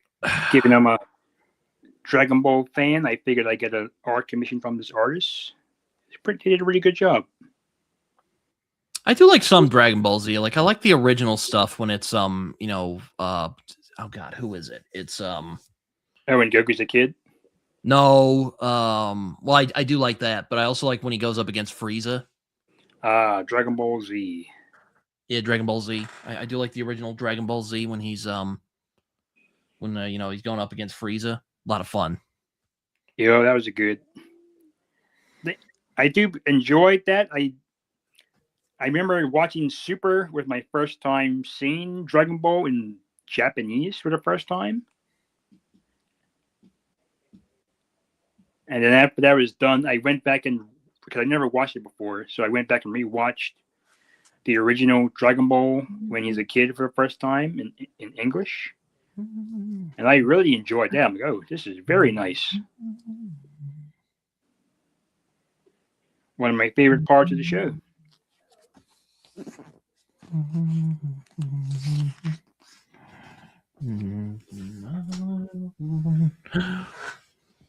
I do like Berserk. It's funny. I was gonna have a discussion with like Jake and Chance and a bunch of other people last year about one of the Berserk arcs, and it just didn't happen because I started on the one with the Judge Holden looking guy, Nah, it just didn't pan out, unfortunately. I didn't get around to reading all of it. Have you read like the Golden Age arc, like the first Yeah, arc? I've read the Black Swordsman. I've read the Golden Age, and I also read the Valley of Lost Children, which in my opinion is even more screwed up than the Eclipse was, and the Eclipse was pretty bad as is. Yeah, I'm more of a casual Berserk fan. I do hope that they finish, because I know that they're gonna try and finish it with the author's best friend is one of the guys spearheading the ending. You know what's funny? I was talking with a friend of mine about the Sandman. He's just kind of like, I don't know, man. Sandman seems like the darkest thing I've ever read, and I'm like, really? Have you Like, read Berserk, my friend? The Sandman? Like, you haven't read Berserk? Like, I was gonna say, if you want like a dark and fucked up comic book, man, like Berserk is the Berserk's the one. yeah. If you ever read the Valley of Lost Children, like that will scar you for life, man.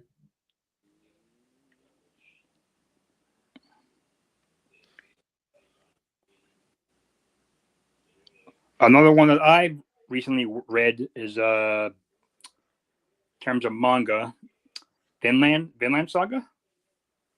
I've heard that's good. I know Philip Chase and I think it was Murphy. They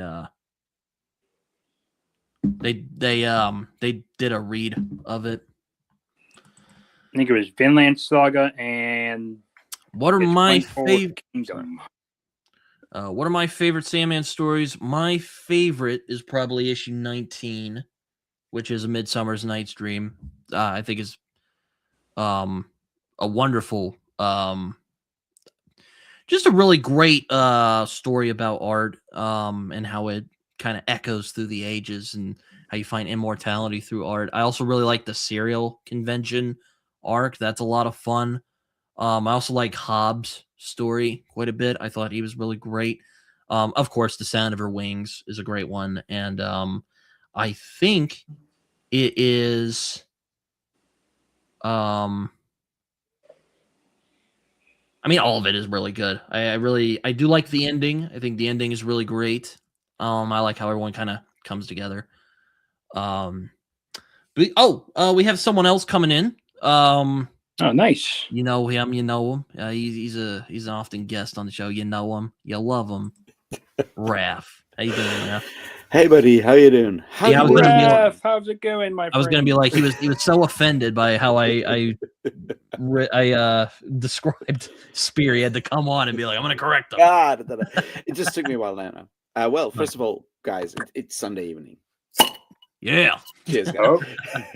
And Happy New Year and all of that. I'm sorry I wasn't here last week. I had no, you're good, man. I a very, very tiring Sunday. I mean, in the dark minds of academia. Oh well, it's that'll take you.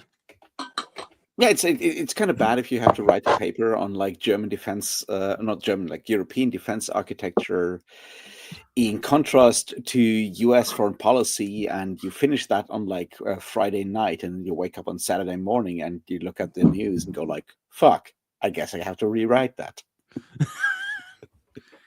Yeah, no, I was saying this at the beginning. I'm like, we've only been in 2026 for 11 days, and it already seems like shit is just going down. It's hey, Thornall. Oh yeah, but going back, yeah, those are my favorite Sandman stories, at least as of the record. I'm sure there's some I'm forgetting. Have you seen the Sandman show? I watched the first season. I really liked it. I thought it was really great. The best Sandman story is the one written by E.T.A. Hoffman. I'll give it to him. But now, didn't you and Liam team up together once again to talk about that? No, we didn't talk about the Sandman. We talked about the Nutcracker and the Mouse King, which is that's right. Really weird and funny. I haven't actually read the original stories, even though I love the music. I don't want to call it the musical because it just seems kind of offensive. That's ballet. It's ballet. I love it. Yeah, Yeah, the story is somewhat weirder because E.T.A. Hoffman is always weird, and if you want to read the Sandman story by E.T.A. Hoffman, I can highly recommend that one. But it is fucking creepy. Like seriously, that is like 19th century horror at its best. It's incredibly creepy, weird, psychedelic, body horror, the whole fucking 9 yards. I can highly recommend it. You are not expecting this from like a weird German story from like 1820 or whenever it was published. Yeah, no, I haven't actually read the Nutcracker story, even though, again, love the ballet. Big Tchaikovsky. I'm a big Tchaikovsky guy, believe it or not. Yeah, that's because of the spiders in space, right? Yeah, it's the eldritch spiders in space. It's good times. I am going to be starting Tchaikovsky. Actually, I'm gonna start with some of the standalones this year. So I got a stacked schedule for 2026. Yeah, I'm still stuck in Calm Island because I got because of all kinds of like personal stuff. I'm so behind with fucking Carl Mess, and I'm only just about to finish fucking Winnie 2, and now I have still like 3 ultra. Yeah, I noticed they were kind of slowly coming out. I'm like, oh damn, I guess some shit's going down over there. Yeah, sometimes stuff comes in between. Plus, they are longer. They are significantly longer than both the Redwall and the Drizzt novels. Some of them are like 500 pages, and doing 500 pages in one day is tough. Hey, you're a fan of Drizzt? I am not a fan of Drizzt, but I have read 13 Drizzt novels. Oh yeah, for Christmas, it was a lot of fun. If you want we call it Drizzt. We call it Drizztmas. Drizztmas, yes, it was quite fun watching Raph torture himself with Drizzt. I'm making my way through the Godric and Felix books. At least I thought it was entertaining. I don't know about everyone else, but the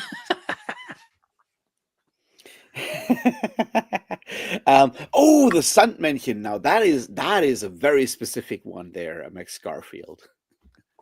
I was about to say, yeah, no, Mac brought up Sandmännchen. I don't know what that is. Okay, so Sandmännchen. Now, Männchen is the diminutive of man. So it's the little Sandman, basically. And that used to be, and is still, but it has changed, obviously. It used to be a children's TV thing. So it played right before the 8 o'clock news on GDR, like Communist Germany's television. It was like a 10-minute kind of thing. So the Sandman... So it's always done the same way. So you have a bunch of children singing about like Sandman, tell us a tale, and then the Sandman comes down, and then you have like a quick, like short, like fairy tale, whatever sort of like really thing. creepy, just this little. No, it's not that creepy. No. It is not creepy. It's like a very sort of like the Grimm fairy tales, Raph. You guys can get real macabre over there in Germany. Oh yeah, I know, but like those were not. That was just like every day at like 7:50 or like 7:45, whatever it was, PM. You got to switch on the TV. You get the Sandman TV program for children, where children get to get like a small like cartoon fairy tale to go to sleep, and then the parents can go and watch like the 8 o'clock news. That's Sandmännchen, and that's like a staple of German television for like in the East, at least since like the 1960s or whatever. It's still around. Oh, well, all right then. But yeah, no, I was about to say, yeah, you guys can get pretty macabre over there in Germany with the Grimm's fairy tales and all. Oh yeah. Oh, definitely. I'm quite partial to Hansel and Gretel myself.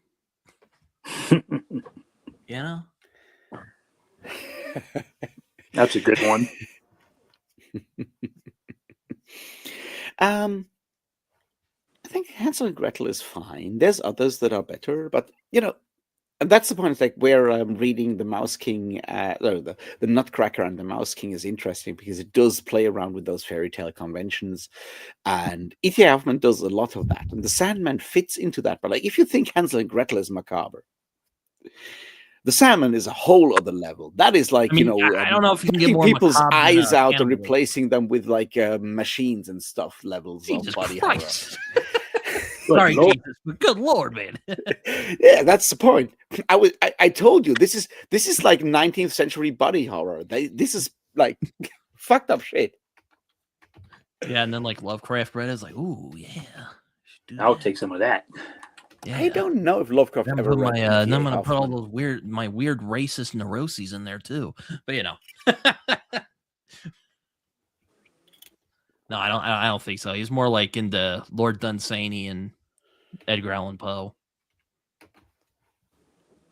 I mean, the thing is like with like people like Edgar, with like people like E.T.A. Hoffman, is that they're part of like German romanticism, which is like a very unique sort of movement in a lot of weird ways. And yeah, there's context to that, but you get some really creepy stories out of it. Plus, you also get like the memoirs of the Tomcat Murr, which is also E.T.A. Hoffman, who I think died of liver failure because of alcoholism, but you know. We're still talking romanticism, and if you're a romantic poet and you don't die of like substance abuse or consumption, you're kind of doing it wrong, I guess. Or you're just Lord Byron who just is like, I'm gonna join a war, you know. But he still did fucking die of sickness and not of like war stuff, right? Just to be clear. Hey, disease was the real killer back in the day. Oh, You know, when you go to war. See, but you guys are bringing it back, aren't you? Yo, Demidrag, how you doing? Chilling, bro. You know, we're talking about romanticism and people dying from disease. Wasn't it Shelley who drowned? Yes, Shelley drowned. You can read a book by Tim Powers, who just released a new novel that I will read once I'm done with fucking old motherfucking Surehand.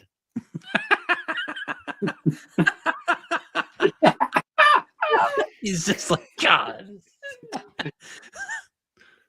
No, it's been an up and down thing with the Karl May stuff. I've learned a lot. I've relearned a lot. There's good bits and pieces in there. There's really bad pieces in there. I did read your. I watched your video where he was where you described his life. I'm like, hell, he lived a hell of a life. That guy is like, his life is insane. Like that's important. Even without bullshitting about the American West, like he lived an interesting life. No, that guy was like poor as fuck. That whole thing where he talks about like how they had to go to like the local dung heap to pluck like plants to turn them into soup and stuff. Like Karl May, as a writer, he was blind for the first 3 years of his life because of malnutrition. That's the level of poverty we're talking about. It doesn't, justify anything, but I'm saying like he's interesting for me in that regard because he is such like an interesting sort of like representation of like 19th century sort of like lower class poverty and so forth, all the way to like once he got like famous and rich and so forth. There's a lot of like interesting stuff around that you can learn about the time from reading his books and reading his biography and stuff. So he's really fucking interesting. He's also insane and a good Christian and pacifist and anti-racist. I mean, you have to be kind of weird to write, from what I've learned, at least a little bit. Yeah. I mean, there are seemingly normal people who write, like Michael Chabon. He seems like a normal dude, but there's also some real weirdos who've written. Kind of attracts them. Okay, guys, I'm gonna head out for now. All right, it was good. It was good seeing you, Victor. You too. Have a good one. All right, take care, man. See ya, man. See ya. And now it is just you and I, Raph, as it always generally is. You make the show Thornell, much more interesting, Raph.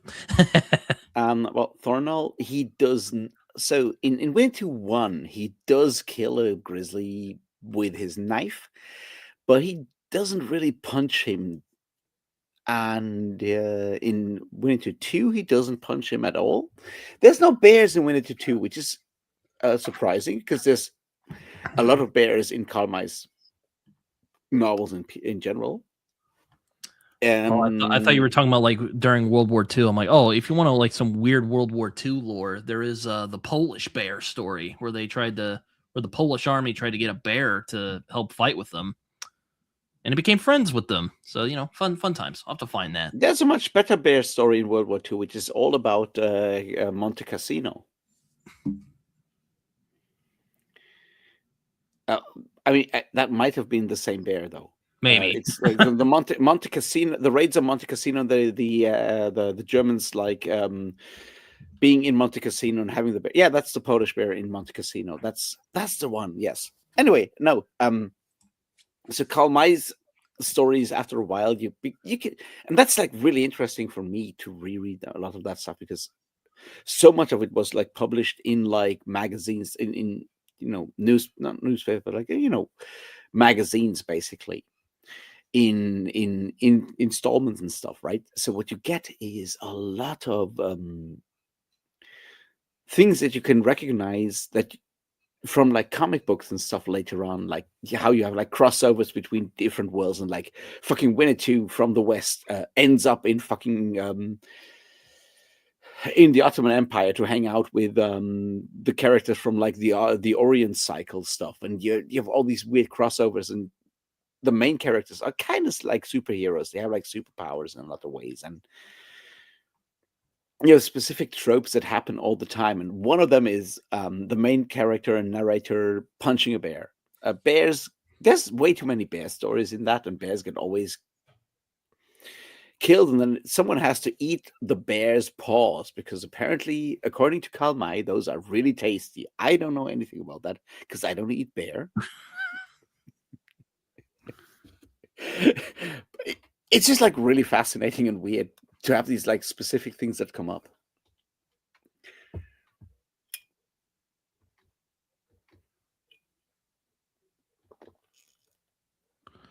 Oh, hold on. Sorry, I was looking at something here. Raph, you know a little something about this because wasn't Shelley's dad like not a fan of technology? Mary Shelley's. Old Death, Dreams of an Opium Eater. No, Mary Shelley's dad was very much an anarchist. To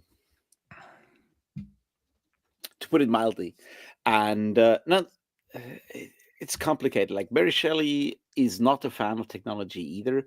I think Brian Merchant makes a pretty good point in Blood in the Machine when he talks about how the Luddite uprisings influenced Mary Shelley's portrayal of technology in Frankenstein. But yeah, no, he's her obviously both like against like not necessarily a technology against technology, but like against the way technology is used to sort of like force people into different lives. That's the point there, right? It's not the technology as technology, but the technology as a form of like social change, Yeah, that's kind of the danger there. Honestly, I don't know what you saw in Percy Shelley. He always kind of came off as a douchebag, at least from the biographical details I've read about him. That said, I do love Ozymandias, though. It's a great poem. No, but like Shelley is in that wonderful vampire novel by Tim Powers called "The Stress of Her Regard." Yeah, not as good as Anubis Gates or Declare, but it's still very good. Yeah, the Quiluminati read that, and I think Philip Chase really took to that book. Which one? The Stress of Her Regard? Yeah. I don't watch the Quiluminati because I don't think they have opinions that are worth listening to, but that's me. Okay, coming out swinging. No, that actually reminds me, because I'm hoping to have a um chat about Gardens of the Moon next weekend, so I'll have to let you know a little more about that. I'll text you more about that later. But yeah, no, No. yeah, no, so yeah, there's probably not going to be a hangout hour next week. So probably be busy with that. But anyway, what was I talking about? Oh, there's one or two things that I need to tell you this one that because I loved it so much about the Karl May reading. So I was reading the part, and you will appreciate this, Britton, Oh without boy, knowing what is anything it? about Karl May. So I'm reading Karl May's Orient Cycle, which is about his imagined travels through the Ottoman Empire. And there's this one sentence where they meet a guy from Persia, which is, it's the 1890s, so it's still Persia, right? Mhm. And there's a sentence, and you will engrave this in your heart. You will use it at points in the future. I promise you this. And Thorno will love this as well. It's the Persian is the Frenchman of the Orient. Oh no. That's fantastic. All right. I know you're being racist, but are you being racist against Persians or against French people? I don't know, because this is like 1880s I like Germany. how I like how everyone agrees that like the way that French get dunked on in like culture is always just a blast. It's like, oh, we should all come together, but those French guys, no way. Yeah, fuck the French. I'm like, damn, dude.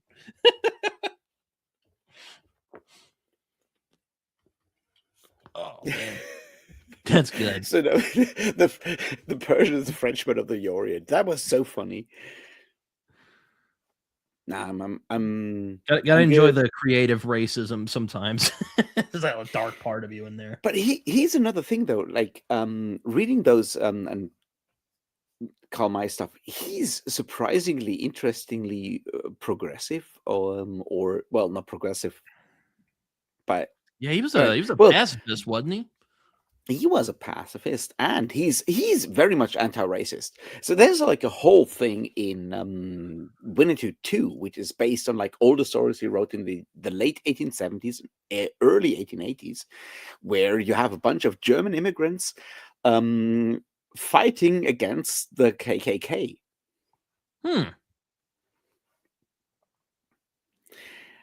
Once again, this is like written in like the early 1880s, so this is like right at the time, right?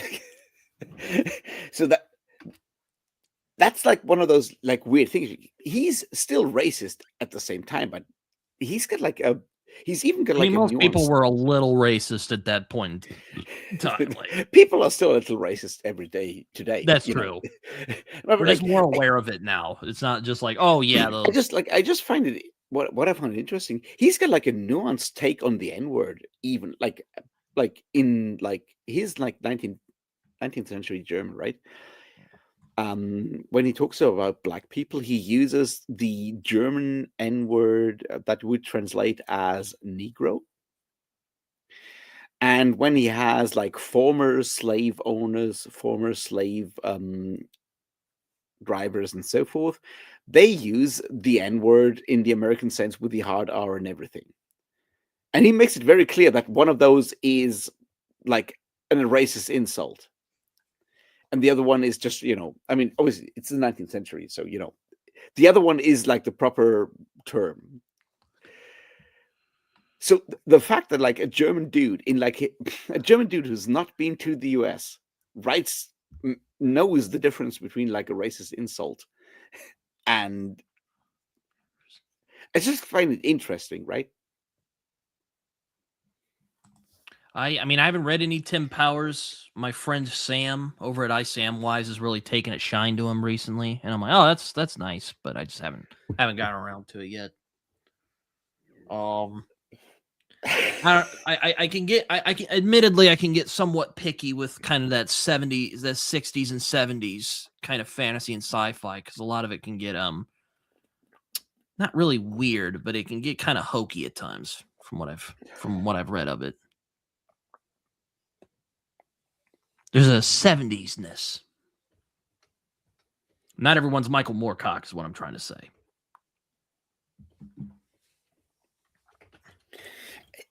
I like Tim Powers in general because he's like really good at like combining sort of like weird, obscure knowledge and stuff, and actually getting like the vibe really well.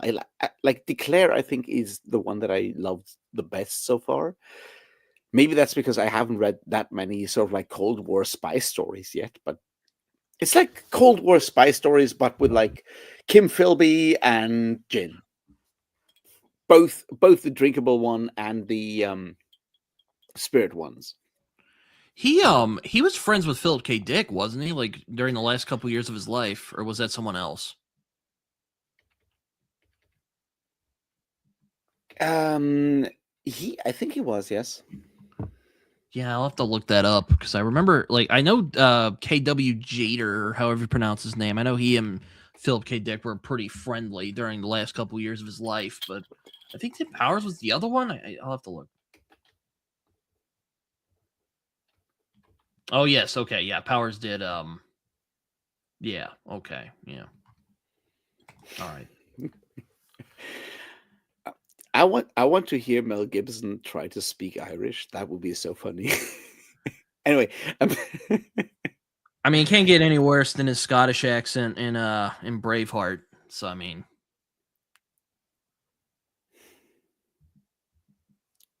freedom. You know. I think you know what I really want to have is like basically an old like Braveheart, Mad Max crossover, where when he does the freedom thing, you switch to like his Mad Max personality. He just like rides into this with like souped up like fucking sports car from Mad Max 1. That would Oh be so yeah. Because at some point it's no longer about the character. He's not fucking no, he's Mad Max. He's Mel Gibson. He's like all of those things. You could just like switch those around. That would be really cool. Yeah, you know, I tried a part of Fourth Wing, and I'm like, this isn't for me. There's so many things in this first two chapters already that make no sense whatsoever. So, you know, what are you gonna do? Though wait, Ori, what did Rebecca Yarros do? Speaking as someone who hasn't read any of her books, because for whatever reason, Fourth Wing and Iron Flame sound so fucking Nazi without trying to be. But like, I'm sorry, I wasn't expecting that out of this conversation. But like, come on, it's like. Like if someone told you this guy was part of the Iron Flame Command of the SS, would you blink? Would you? It's a good point. I'm not saying you're wrong.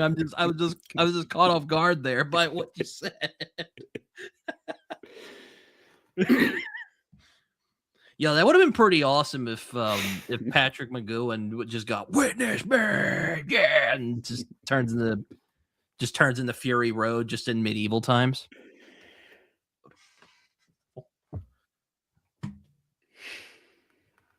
No, but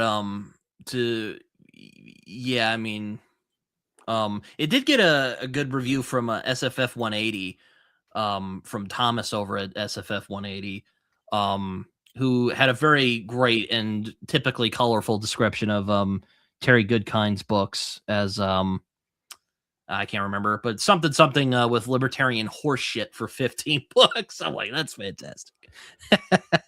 Hey, Derry, how you doing? You know, it's funny. We were actually talking about the Discworld files because I'm like, I'm kind of trying to stick with the fantasy standalones at the moment, but I am continuing Discworld. So yeah, I have to switch my Discworld novel because like my going to sleep audiobook is always a Discworld novel, and throughout 2024 it was Guard's Guard, and throughout 2025 it was wait a second. Throughout 2023 it was Guard's Guards, and throughout 2024 it was Men at Arms, and throughout 2025 it was Feet of Clay, and I have to switch to Jingo. Well, I hope you're good to go, Raf, because I think Men at Arms is probably gonna. It's either Men at Arms or Color of Magic. It's gonna be my my next Discworld read. No. So we'll see. That is true. Monsters Regiment is a fantasy standalone. Yeah, I might have to pick that up. You know, because yeah, it is technically a standalone. But I don't know if I'm gonna compare it too much to American Gods though, because I know Neil Gaiman was quite inspired by Small Gods when he was doing American Gods. So Yeah, but the thing I've learned with Neil Gaiman is that when Neil Gaiman is inspired, usually the thing he does after being inspired is kind of lame compared to the thing that he is inspired by.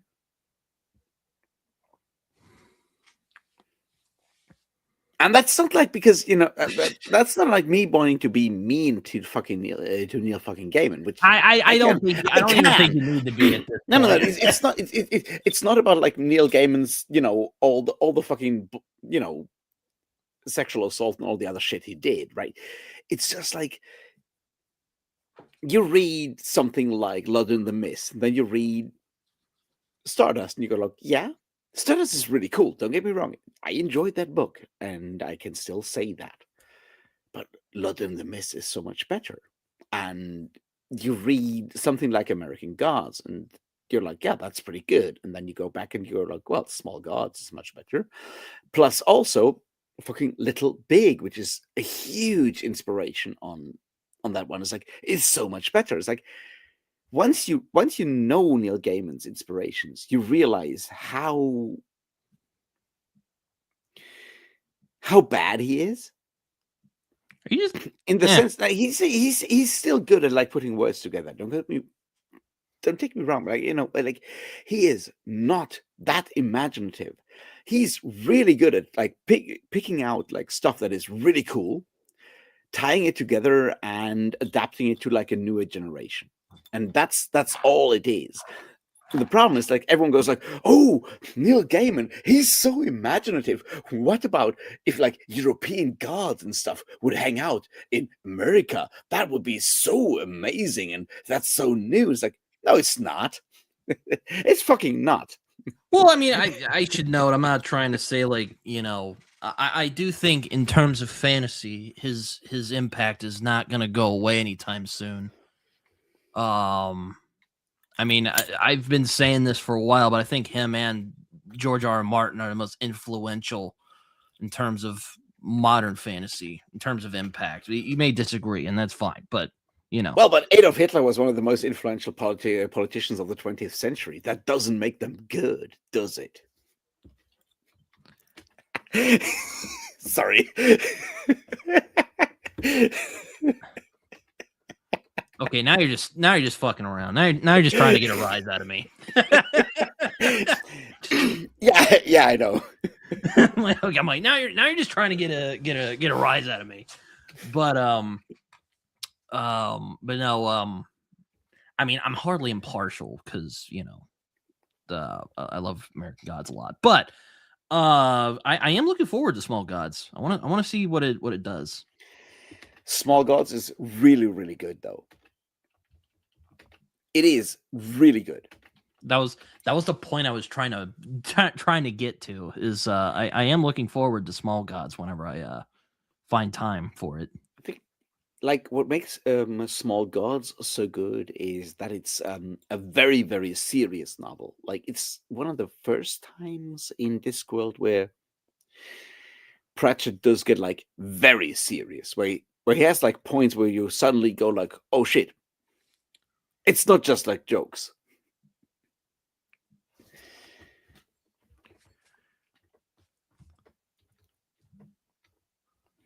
Again, it's funny about that, Derry. I was talking with a friend of mine. I should I name, because he is on YouTube, but we've been talking about Sandman recently. He's like, oh man, Sandman's like maybe one of the darkest comics I've ever read, and I just was kind of, I mean, if he doesn't like it, it's fine. But I was like, really, like the Sandman?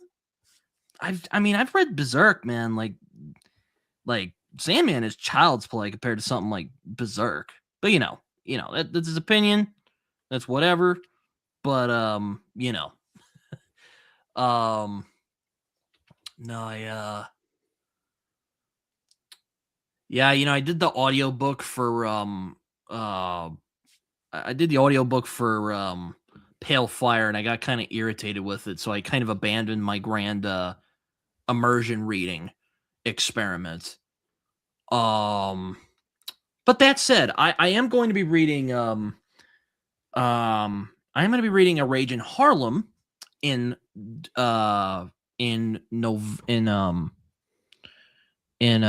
February,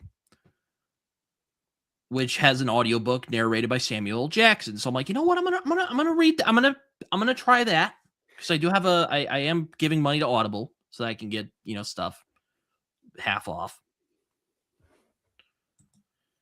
Darkest Part of Sandman. I mean, the go-to answer is like 24-Hour Diner. That's a pretty messed up story, but I would probably say Calliope in terms of like the themes. And also how it's aged, considering recent events. I'll just say I that. think you have to pronounce it Calliope, though. Calliope, thank you. Sorry.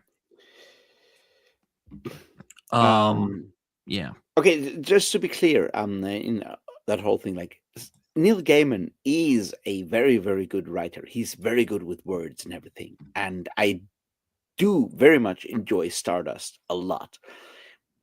I think American Gods is a good novel. I did enjoy it. I don't think it worked as well for me because I'm not an American. I've never been to America. Looking at like how the world is going right now, I don't think I'll ever be there. But point is, it's good. It's more that once you read the kind of books that have very clearly inspired Neil Gaiman and stuff that he was like very explicit about, like, yeah, this inspired me, you see how much he takes from other places and go like, well, the thing you're good at is like smooth talking, and that's a skill, don't get me wrong, that makes Gaiman so readable, but like his imagination was not that impressive. Yeah, he generally like, really twisted shit he did, and like stuff like Ocean at the End of the Lane and stuff like that, but like he's not as impressive once you realize like how much he takes from other places. I mean, I get that. I think really his talent is kind of what you were saying earlier, is kind of taking these older myths and stories and kind of reimagining them for modern audiences. I want to say this. There's a couple of good audiobooks that Samuel L. Jackson read. One of them is Go the Fuck to Sleep, which is one of the best children's books you'll ever listen to. Also, Samuel L. Jackson is just like made to read that book. I don't know if you know that. It's really good. It's short. It's a very good story about the despair of the parent of a young child trying to get their kid to sleep, reading a children's book, and so forth. And it's really good, and it just like really lives and like works so much better with the performance of Samuel L. Jackson. I highly recommend listening, even as an adult. Listen to Go the Fuck to Sleep by whoever the guy was, and performed by Samuel L. Jackson. I'll have to look this up. And I like how everyone else knows what this is. It's so fucking good. It's so brilliant. No, but yeah, I am going to renege, and then probably after that, I will probably cancel my subscription on Audible because I'm not really using it all that much. But in February, I will be using it, so yeah, I'm keeping it for now. Because I'm like, well, Samuel L. Jackson's reading a crime novel. This should be fun. Adam Mansbach. Okay, yeah, it's so good. And in Samuel L. Jackson is reading part of the Old Testament in that one Bible audiobook that I have, which also has some. That has to be fascinating. Yeah, of course it is. No, it's a really good. It's the new New King James version of the Old Testament, and it's read by a bunch of like really like more important sort of like or well-known actors and stuff. It's Samuel Jackson's in there. Um, Malcolm McDowell reads the whole like the Solomon part, and That also sounds really. What version of the Bible is this? Right? Can you get this it's on Audible? I can send you the one. It's I don't know. There's so many versions of it on Audible, but it has Malcolm McDowell and Samuel L. Jackson and a bunch of others. It's really good. I was about to say, if your girlfriend lady thinks that Terry Pratchett's sexist, I'd recommend them read Men at Arms because that is most certainly not sexist. Yeah, right there, Ori. It is very popular.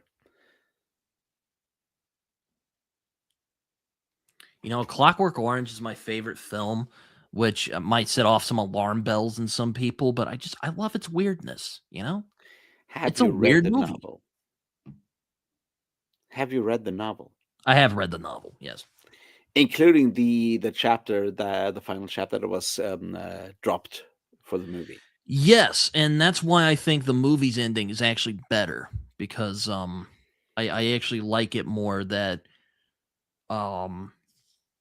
it ends on the note where like I think it's far more interesting to ponder, like, is it better for Alex to remain a free choosing person but evil, rather than being forced to be good, rather than have this kind of tacked on, like, you know what, I'm kind of bored with this, you know, I'm gonna have a family now. It just seems kind of like, what? After all he did, that just doesn't seem. I don't know. People who are like Alex So DeLarge how many people do you know or have you heard about who became very respectable people, and then you find out that in their youth they went around doing all kinds of heinous fucking crimes? How many people of those have you known? On the other hand, I don't know. It's the most people I've known who've gotten into crime are pretty troubled people to begin with. So you know, not many. But then again, Me Too was kind of like, oh well, that's I don't know who to trust anymore. Anyway, but yeah, no, I don't love the ending because again, I don't think someone who does like crime like that, like I don't think they become respectable members of society. I mean, maybe they do, but I mean, then there were those Nazis who went to Argentina and tried to make a go at it, being normal people. But like, I don't know, like, well, I mean, former members of the SS became like I mean, governors BT. of individual states in Germany. It's that's the point. It's not a satisfying ending. I'll give you that one, but it's unfortunately very, very much the real one. It's bad. Like, you know, you have all those fucking people right now, part of your government, that hang out with all kinds of fucking neo-Nazis in the past. Are those people, you know, ostracized? Are they? Are they, Britain? No, they are not. I mean, and that's the point. It is frustrating, but society as a great mill will grind on, and those people will be integrated. And that's the dark truth behind it. It's like they will end up in the system somewhere. And you can, no matter what you did in the past, if you are going with the program, you will find a place. And that's the fucked up thing. It's not fun. That's the point. no, I mean, I see where you're getting at. I personally found that ending just felt kind of tacked on. I think even Burgess admitted years later it was kind of tacked on as well. But you know, I mean, Burgess in general didn't really like the book afterwards, but that's, you know, he felt it was violent and.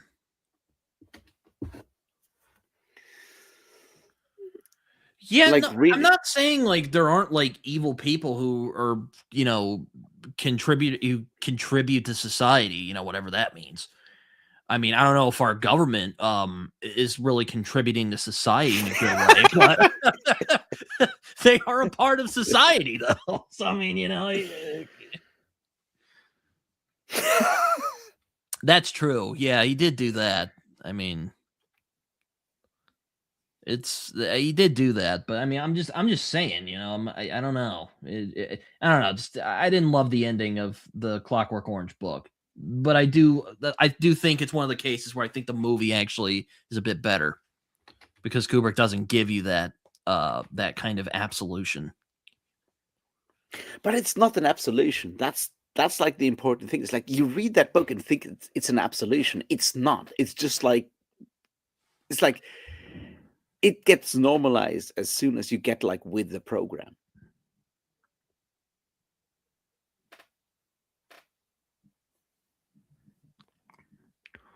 And that's not absolution. Well, actually, no, I don't know if it undermines the message of if free will is better than being forced to be good, but I find the ending of the movie is much stronger in that regard in terms of No, okay, is it good? I'll give you that it's narratively stronger. I'm fine with that. My point is though that you read the book, it goes like, well, if you sell out, you'll always be welcome, and that's unfortunately a very, very, very pertinent kind of thing, and and that's kind of the frustrating thing. Like if you sell out, you'll be welcome. As long as you go with the program, society will take you in at some point. And that's not satisfying. It's not narratively satisfying, but it is surprisingly accurate. I don't know. I mean, then again, I really like Stanley Kubrick in general, so I mean, I'm definitely partial. I would like to read more Burgess books because Steve Donahue made a video recently about some other Burgess books that have been written. Like he did one about Napoleon some years ago. I'm like, oh, that sounds kind of cool. Actually, I want to read that. So maybe.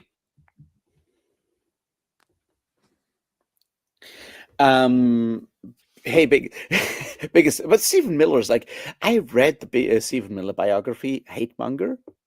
I don't recommend that book, but the thing I learned is like some people deserve to be bullied as kids because they were assholes born, and they may still have turned out the same kind of asshole, but at least a significant number of kids would have gotten the satisfaction to go, well, at least I pushed fucking Stephen Miller's face into like a fucking toilet bowl. No one ever did, and he still turned out to be an asshole. And that is that is really, really depressing because no one got at least that little bit of satisfaction. Yeah, Stephen Miller, born fucking asshole. I was actually there's actually also one that Steve mentioned that is about Christopher Marlowe, and I'm like, oh, that sounds really cool, because Christopher Marlowe lived a rather interesting life. Is he talking like the Dark Enlightenment or whatever it's called, the new biography from last year? I still want to read that one. No, it's a novel by Anthony Burgess. It's called like Dig Me or Body. It's at wherever it was that he died. Let me actually find it.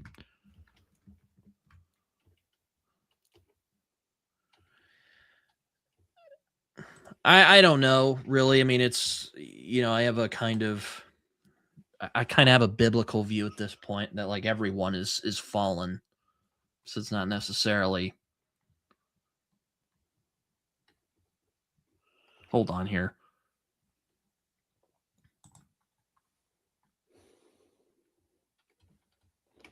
I'm not saying bullying is a good thing. I'm just saying some people who did not get bullied still turn out to be assholes. And at that point, I'm like, well, they should have gotten bullied because that would have, at least give some people the satisfaction of having bullied an asshole. Please don't take this as me saying like, bullying is good. But Stephen Miller deserves all the bullying he can get. And he deserved it back then. That guy was like ditching his best friend in high school because he was Latino. He was like, well, now that I've read like Nazi literature, I can't be with like Latinos because I'm white. And I'm like, come on. As a fucking fuck you. Like, seriously, that guy was a fucking asshole and he always got what he wanted, and no one ever opposed him, and you see where he got him. And that's why sometimes swirlies are good. Peter Thiel, Stephen Miller, that's the kind of people where you know that swirlies are a good thing. Also, Nothing Like the Sun sounds cool, but then again, I'm a Shakespeare guy, so it could be. What is the one? Oh, A Dead Man in Deptford is what it's called. I'm like that. I'm like, what the fuck is it?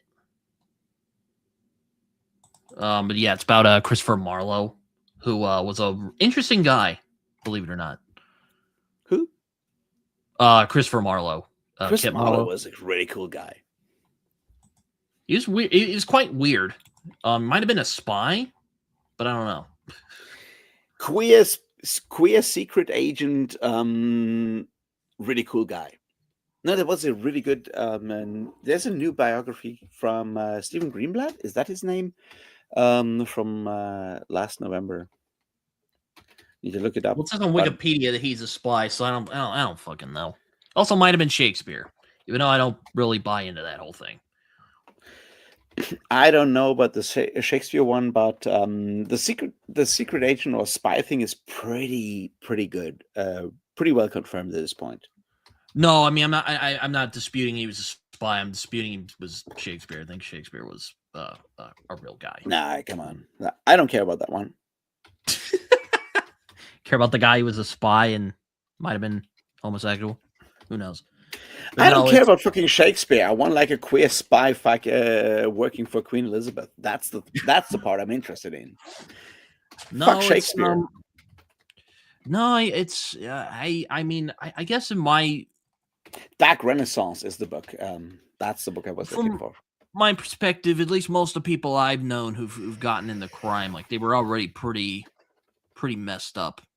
Like it was trigger warnings if you're kind of offended by animals getting harmed, but see you, Derry. Good night. Well, good morning for you. There was a guy I went to school with, rather nasty person. I'll admit already. I ended up learning later he was from a pretty messed up situation. Yeah, he got arrested for like threatening his girlfriend with a gun and shooting their cat. And I'm like, that doesn't shock me at all because he was really messed up. So, not saying that like he was born that way. I don't know that because I wouldn't. I don't fucking know the guy that well. He was just he was just nasty. But I mean, he was already a nasty person. But I'm I'm just saying I didn't know him that well. But what I did know of him, he was a pretty nasty individual. But yeah, it was. But I think like no one. My point I'm trying to make is most of the people I've known who like got into crime a little later on is like usually I don't want to say they're predisposed to it, but like they were already kind of drawn to trouble. I don't think like anyone is ever born to crime or to do crime. No. I'm not saying that. But I'm just, I'm just saying they were already like really troubled. Yeah, but like where do those troubles come from? Is it from growing up in like bad economic situations, in a bad family situation, which usually is tied to like the parents being in like bad economic situations and stuff like that, or is it just you know what I mean? Mm-hmm. Being troubled is not. I think like using words like being troubled is often like a way to paper over like the things that are actually at work there. It's like, if both your parents are, say, have substance abuse issues and are poor, then of course you're going to grow up troubled. But troubled is not exactly covering it, is it? You know what I mean? No, I mean, I won't say anything because I don't know if this is true, and honestly, I don't really want to talk about this guy too much because he's kind of disturbed. But from what I heard, he came from a really bad background. So I mean, there you go. But then there's some people like Charles Bronson, who was the most dangerous prisoner in England. He just came from a regular type family. Something's up with him. I don't know what it is, but who knows? But anyway, it's See, I feel there might be a good Trump biggest. I think he would be like an impresario on fucking Broadway, and he would be the happiest person ever. If he could like spend his entire life just directing Broadway musicals, Donald Trump would be so much happier.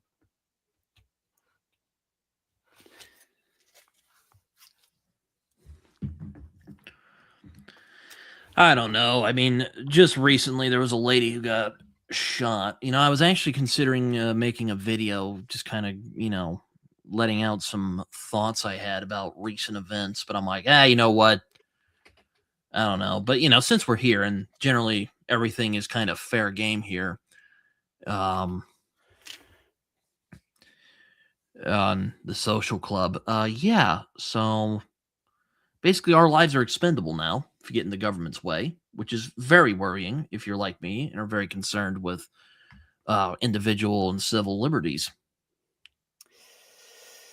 Yeah. And there might be some people in the chat, some more snarky people who are like, "Oh wow, Britton, you've just figured that out now." But it's become quite apparent, if not already. It definitely has now. So yeah, it's. I don't really know what to say aside from we're in scary times. Yeah. I think I'm quite frightened of what will happen next. Yeah, I think that's like the really scary part. Like, being someone who has, certainly used the F word before when it comes to, politics and stuff. I don't want to do that like I told you so kind of thing, but I feel dropping fascism, like cherry look, if even like Robert fucking Paxton, who spent a long time all the way until like last year going like, no, this is clearly not fascism, at some point goes like, no, I'm sorry, I think it is fascism. And he's like the number one author on like fascism. Hey, biggest bad. I said no snarky comments.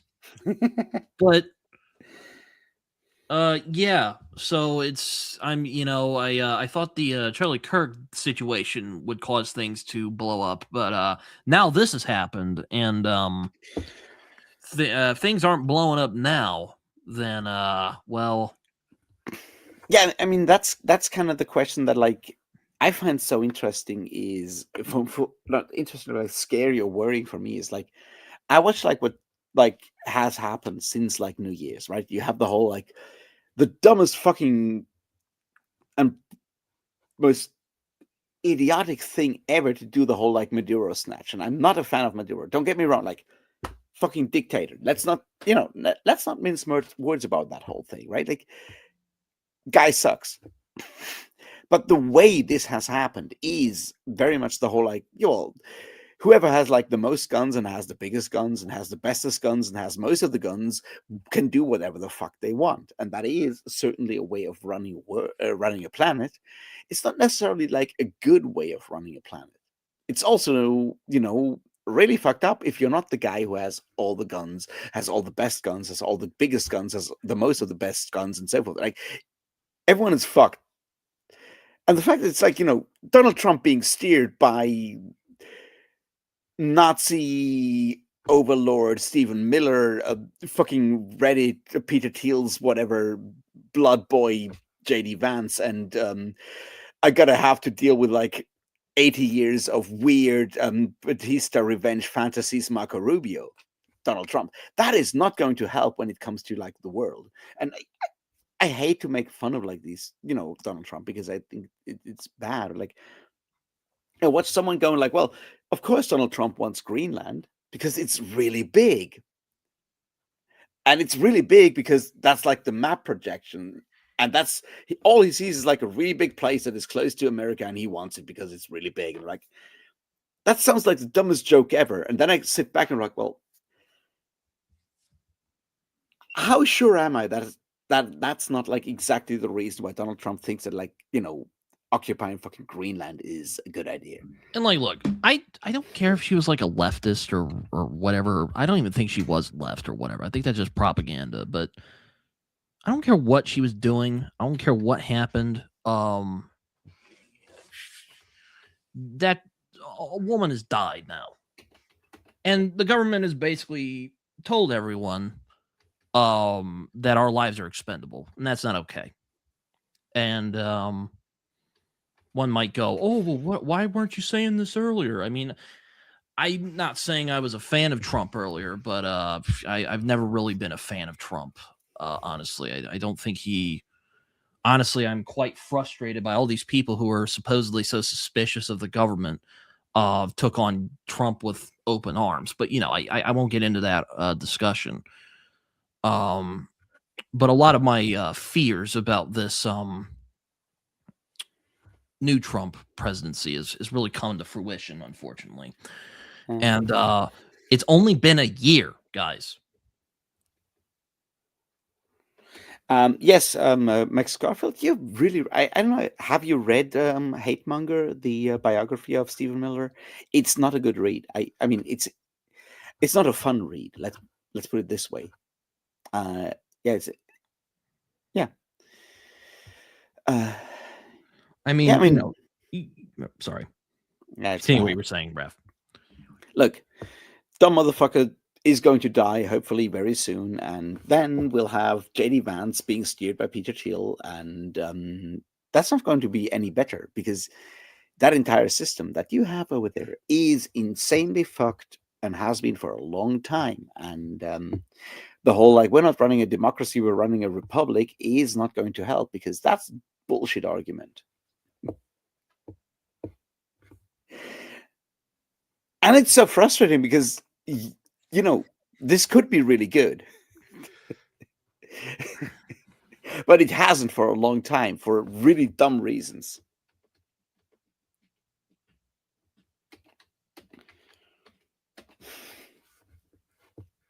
Yeah, I'm just saying this, and I'm not a, my parents think I'm liberal because I don't fucking like Donald Trump. But I generally lean right. if not liking Donald Trump makes you liberal, I don't know what you say about it. Come on. Well, hold on, Raph. Let me finish. Let me finish what I'm saying before you laugh. And you can feel free to laugh. But what I'm trying to say is I generally lean right. I don't really like generally lean right. I'm generally pretty pro capitalism and whatnot. And even I'm going, yeah, Donald Trump's going too far, guys. Like, this is not the type of government I want. I mean, one thing, like for you as someone who leans pro-capitalism, which is your thing, the things Donald Trump is doing are not good for capitalism. Well, yeah, that's the idea. Yeah. He's not good for capitalism. No, so that's the thing. He's basically every walking like stereotype, like bad, like capitalist stereotype, like literally the fucking Monopoly Man parody stereotype. And they fucking voted him in twice. I don't get it. I don't get it. I didn't vote last. I didn't vote for the last one because, in all honesty, I'm like I don't really want to vote for people I don't really believe in. So yeah, that didn't really happen. But yeah. Yeah. Just okay. To be serious for a second there, I think like Donald Trump is bad for capitalism. Like his politics are bad for capitalism in when it comes to the idea of what people think capitalism should be. He's unfortunately very much like the result of what happens if you have capitalism doing the things that capitalism as a system does, not as a theory. You know what I mean? mm-hmm. That's the whole idea. Is like if you let like unregulated capitalism go its way, you will have all kinds of monopolies, and the owners of those monopolies will then turn into like an oligarchy and will then run the system. And that does not necessarily lead, to all the benefits of a free market and all those things, because that's not how monopolies and an oligarchy work. But and that's sort of like the thing that has happened is like the idea of a free market only works if you have the rules that like people who claim free market don't want to have there. But you need to have, you need to trust bust and all that shit, because otherwise you end up with like what you have now. Because Donald Trump is bad for capitalism and people who believe in capitalism, except for the like 5 people who are running the fucking show, and that is the fucked up thing, because that's where capitalism ends up with. If you don't actually set rules around that, in the words of like someone like Polanyi, if you embed the market in a social like context, which is what you need to do, because otherwise monopoly is what happens. If you don't want to have that happen, then you need to do the other thing. I mean, to be fair, I don't think that Donald Trump is even a capitalist, for that matter. I don't really think he has any sort of principles or any sort of political beliefs or philosophy, as say you or I have. I think he's just he's a populist, is what he is. It's kind of soured my opinion on populism in general in recent years.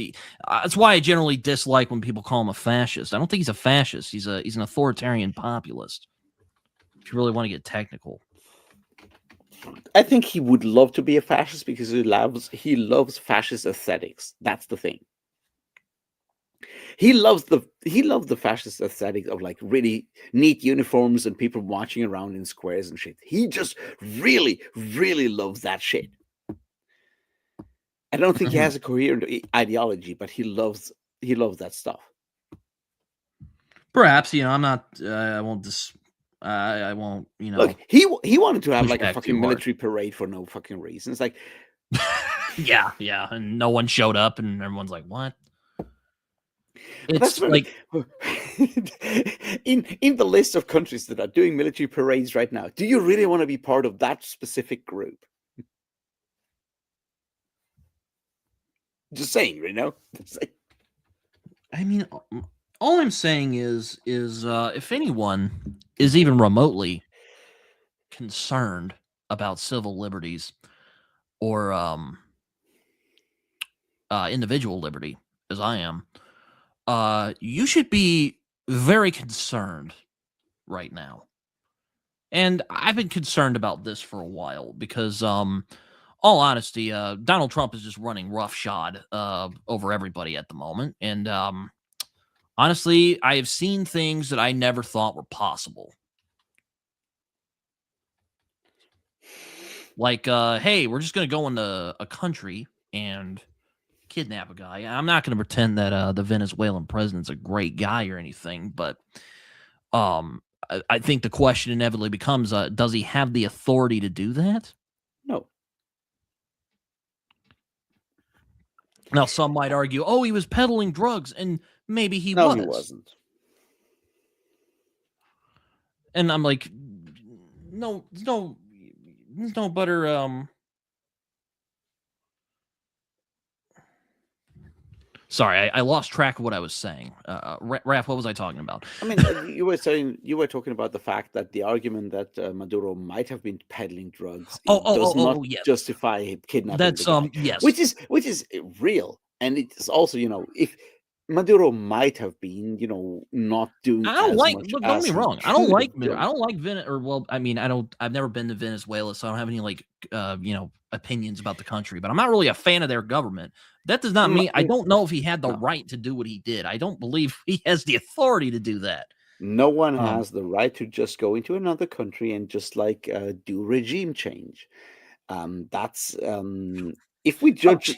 If Colt showed up here while we're getting serious about politics. If we judge the right to do regime change by whether it succeeds or not, then it's like, well, Trump might have been right in Venezuela, and Putin hasn't been right so far in Ukraine.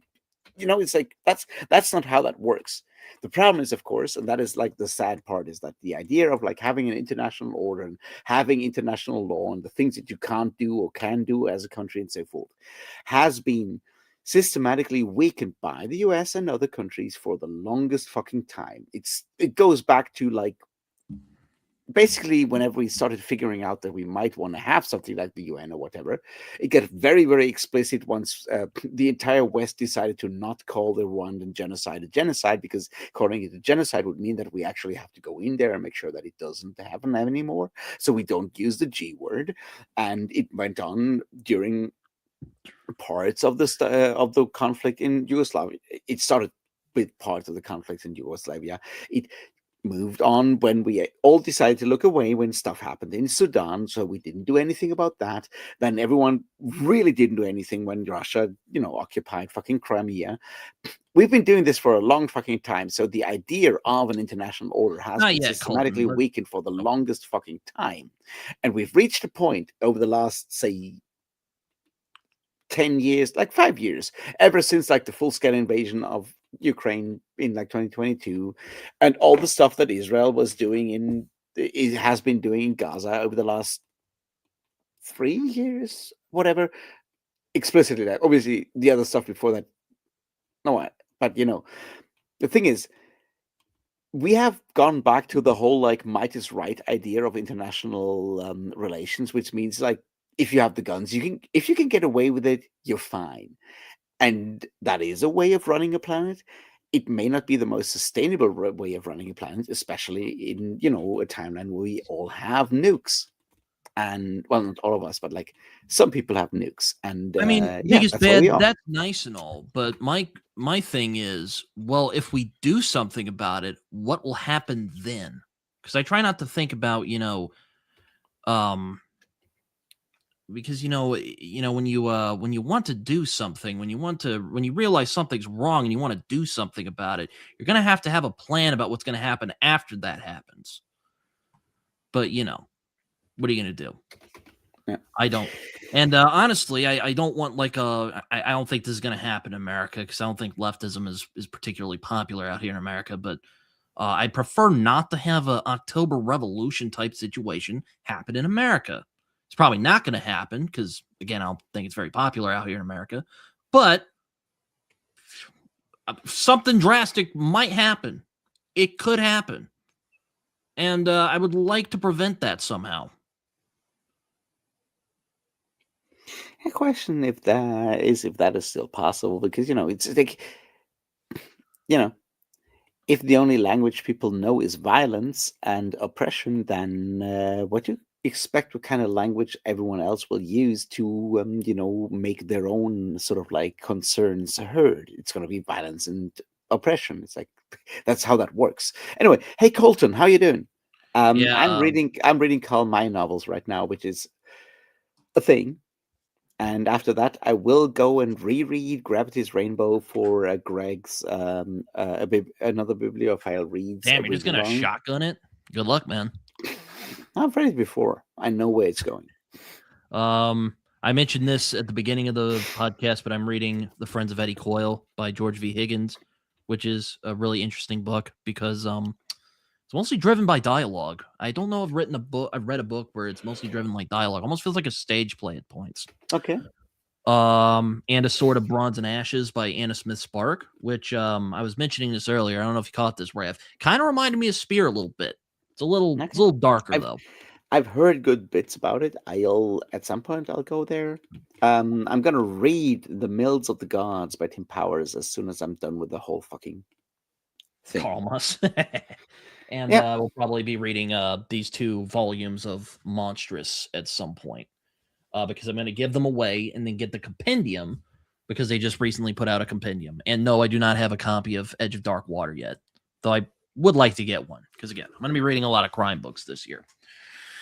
Okay. I've been reading a lot of crime books last year, and they were all about nonfiction about artificial intelligence. Oh, well, I'll have to read some of those.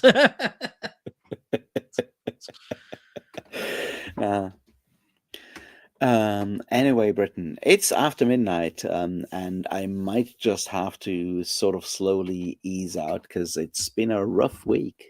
And I just spent the last 2 days traveling between friends, running weird tabletop role-playing games and stuff. Yeah, I'll probably get off in a little bit. So,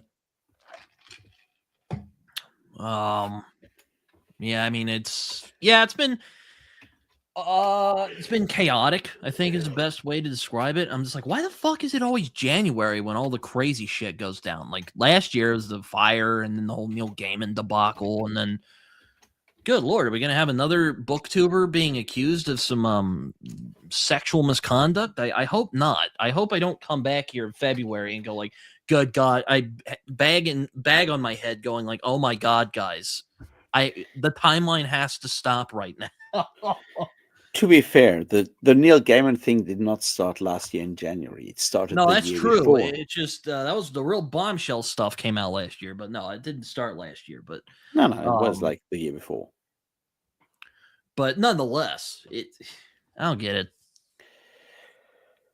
Yeah, it was like maybe 2026 is going to be less fucked up. I don't think so. But Why get to read. do I even hope for anything anymore? No, I'm really excited for Halcyon Years by Alistair Reynolds, which is coming out in There's also audio. a new Ian McDonald book I saw. Oh yeah, my friend, boy with Accidental Dinosaur. Yeah, my friend Thomas was talking about it on his channel. I'm excited about it. I just hope it'll get an audiobook, but with Ian McDonald, you never know because, it's Ian McDonald. But yeah, no, I'm going to finish Kalmas in the next couple of days, and then I'm going to read Mills of the Gods, and then we'll see where this goes. Gravity's Rainbow. I got Glorious Exploits still lying around that I really want to read because it sounds like the kind of thing I'm really excited about. Is that the one with the little oh shit, you're blind. I sometimes forget that. Is that the one about ancient Greece? Because that's Yes. Some friends of mine really liked that book last year, so I hope you enjoy it. It's about a bunch of people after the siege of Syracuse. I didn't mean to. I feel bad now. I feel like I just No, kind of threw the whole blind thing. It's all good. Like it's after the siege of Syracuse ends. So the Athenians during the Peloponnesian War besiege Syracuse, and they absolutely fucking fail for a bunch of fucking reasons. And it's really, it's one of the large pieces of Thucydides' book is Nicias failing outside of Syracuse and so forth. And it's set after that, and there's the Athenian prisoners are putting on a play of Medea putting on a play of Medea after of Demosthenes. Not Demosthenes, fucking great playwright. Anyway, putting on not that Demosthenes was a playwright, he was a rhetorician, but putting on that play, and it's about that kind of stuff. And having read way too much about the Peloponnesian War for university, I feel like this is something that I might enjoy slightly. Yeah, I heard it be compared to City of Thieves, which I quite enjoyed when I read it a few years ago. I've heard about that one. It's the one by one of the Game of Thrones showrunners that is set in. I haven't read that one, but I was going to say it doesn't really depict Germans in a very good light, but it's during World War II, so I'm sure you expect that. No, we are not good people.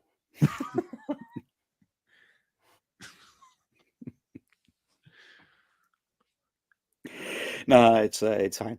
But yeah, I'm excited for that one, and I'm going back to Greece in March, so I'm very excited about that. I just booked my flights. I am probably, after reading a Sword of Bronze and Ashes, I'm probably going to start Cold Silver for Souls by Tori Tekken. Because I have a e-arc of it that she gave me when it came out, and I'm like, well, it's wintertime. Fuck it. Why not? What's that about? That's the newest one, or yeah, it is. That is about the. It's about this lady who's a necromancer. It's like a western. It's like a fantasy western. Okay. Got a lot of love. I know Derry really liked it. She just left, but she'd be like, "Oh my God, Britton."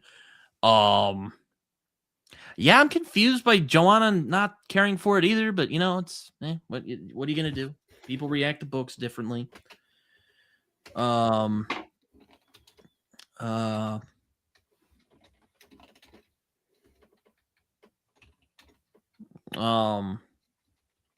Yeah, and then probably after I finish Friends of Eddie Coyle, I'm going to be reading my first George Pelicanos book. So yeah, I'm going to be busy.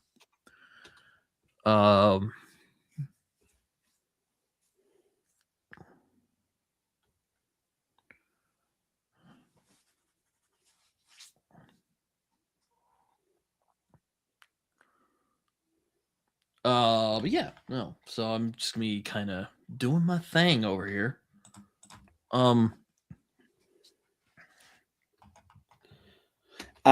Colton, I have not listened. I know you recommended that one before. I know King Gizzard and Lizard Wizard. I listened to them before. I just haven't listened to that album yet. But I've been in a very weird place recently when it comes to music, so I haven't listened to a lot of like new music or old. Like I've relied on a lot of like old Jethro Tull and Rush and stuff like that. So you know, and a lot of like NoFX and Pennywise and even the Offspring stuff over over the last couple of days. So there's that. It's not healthy, but it's like 2-minute songs, and they're all about like how shit sucks. I haven't read Shogun yet, but I've heard a lot of good things. I know it's one of those popular historical fiction reads on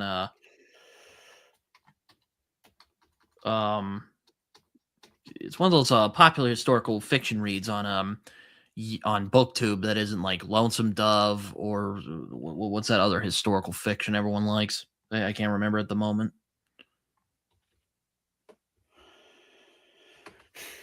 See, I don't care about Shogun because I don't care about Japan. It's so boring. It's that island that everyone wants to go to for whatever reason. I'm like, yeah, it's got anime and and ethno-nationalism and a dying economy. So why do I care?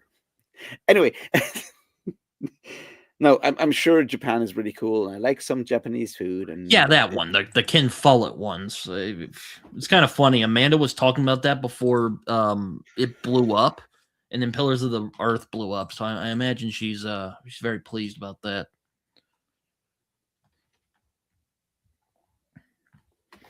I have issues with Ken Follett that I want to go to because I haven't read Ken Follett.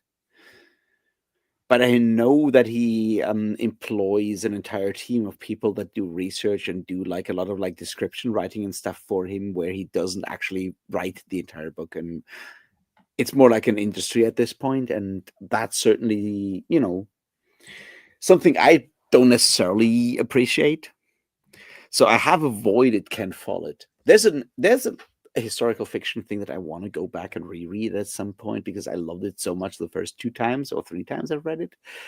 I'd love to actually do that with like someone else. We'll see if I can, you know, wrangle someone into doing that, and that would be the Baroque Cycle by Neil Stephenson. But it's weird, and it's got like a lot of maths and Isaac Newton and and Leibniz and weird shit in it. Also pirates. Raph, you once said that The Expanse gets worse towards the ending. Why is that? I just started, is what Tharnall says. I'll just leave the question up here. So the main issue I have with The Expanse is that there's not enough Miller in it, which is already bad over the series. And the other thing is that I don't like the ending, which is a very sort of like this whole like, well, mankind wasn't ready for this level of technology, so you got to wait for millennia, and maybe then you'll be okay with it kind of approach. And that's a very sort of like weird reactionary kind of approach to like sci-fi, where it's like, well, clearly mankind wasn't ready for this level of, you know, the universe. And I'm like, but why? And the answer is like, we don't explain that. It's just like, you're not ready, so fuck you. And I just found that like really boring at the end. It felt like a cop-out and not a good one. Let me think. I mean, I don't want to be like generic and go like Blood Meridian, but like, let me think. Well, So actually, yeah, hold on. Colton, the Baroque Cycle by Neil Stevenson. I really recommend it. It's about 17th to 18th century Europe and America and parts of Asia, and the establishment of the contemporary sort of like still modern monetary system, banking system, economic system. It's got like Isaac Newton and alchemy in it. It's got Leibniz and the whole calculus dispute in it. It's got pirates. It's got the siege of Vienna by the Ottoman siege of Vienna. It's got more pirates. It's got a weird thing on the Harz Mountains with like witchcraft on Walpurgis Night. It's got more weird shit. It also has the big fire of London in it, and the Great Plague of like 1664 and 5. Samuel Pepys shows up. No, it's good. If you like 17th and 18th century history in Europe, it's a really good book. For my pick, hold on here. For my pick, I would recommend Ian McGuire's excellent book, very good book to read during this time of year, as a matter of fact. The North Water by Ian McGuire. If you're a fan of like Cormac McCarthy or Joseph Conrad or even Herman Melville, yeah, if you're a fan He of wrote Moby that Dick, book about the guy who said, "I don't want to do that shit." Well, I mean, he said, Yes. "I prefer not to," but you know. Yes, but this is a book about whaling. Though it's much more tightly plotted than something like Moby Dick, which kind of just goes all over the place. But this is really good. It's kind of a mixture of like McCarthy and like something out of Sharp. And I think Henry Drax is one of the scariest villains I've come across in some time. So North Water would be my recommendation for the North Water. And also, are you still on Discord, Colton? Because there's a video I'd like to show you if you want some historical fiction recommendations. But yes, I would recommend this book. It's quite good. So yeah, we'll put it up.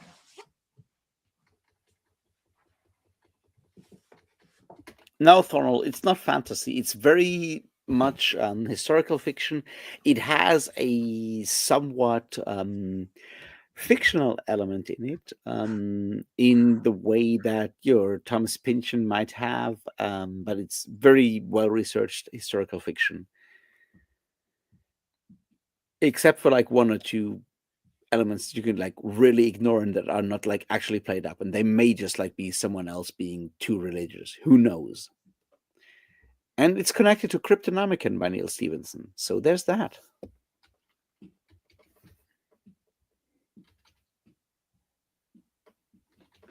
Fair enough. Okay, I was about to say there's a video I'd like to show you if you're still on there. But yeah, that's the one I'd recommend. Well, if you haven't read yet, I still highly recommend, for a historical adventure novel, I highly recommend the wonderful The Longships by Franz Bengtsson. I had a feeling you'd bring that up. Yeah, because you said North Sea stuff, and I was like, well, read Röder Orm. It's about Viking stuff, and it's really good, and it's old, and it's fun. And Michael Chabon says, read it. And I want to get that. You know, I actually, one of the books I want to reread is Michael Chabon's Gentleman on the Road. Which so is good. A very good book. I remember liking it when I read it, but I want to read it again to see if my mind changes. Well, not that my mind changed. I don't know if I was in the right headspace when I read it the first time. I liked it, but I don't know if I was in the right like headspace. Now I'm going to read it again. It gets better if you've read a bunch of like Pfaffert and Grey Mouser and stuff like that. Because it is heavily influenced by that. Like Seligman and whatever the other one's name is are very much sort of like his version of Pfaffert and Mauser, right? I mean, Seligman's sword is I call it Jewish. I basically call it, or what's it called, like Aserkani or something, Jewish version of Pfaffert and the Grey Mouser. Well, the working title was Jews with Swords. I like that. I can't pronounce the dude's name, but Raph, you're German. Can you?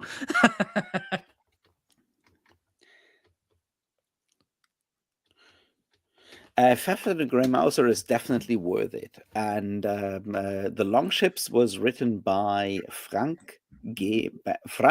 Bengtsson, but that's Swedish.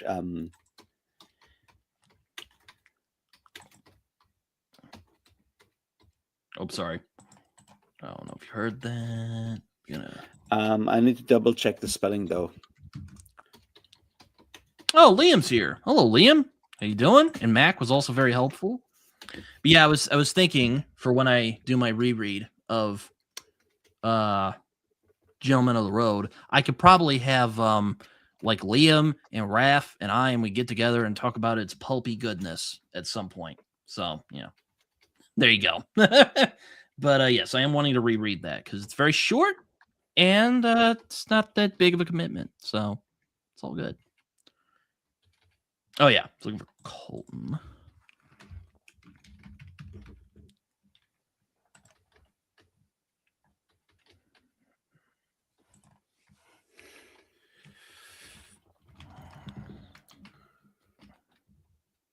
Hold on.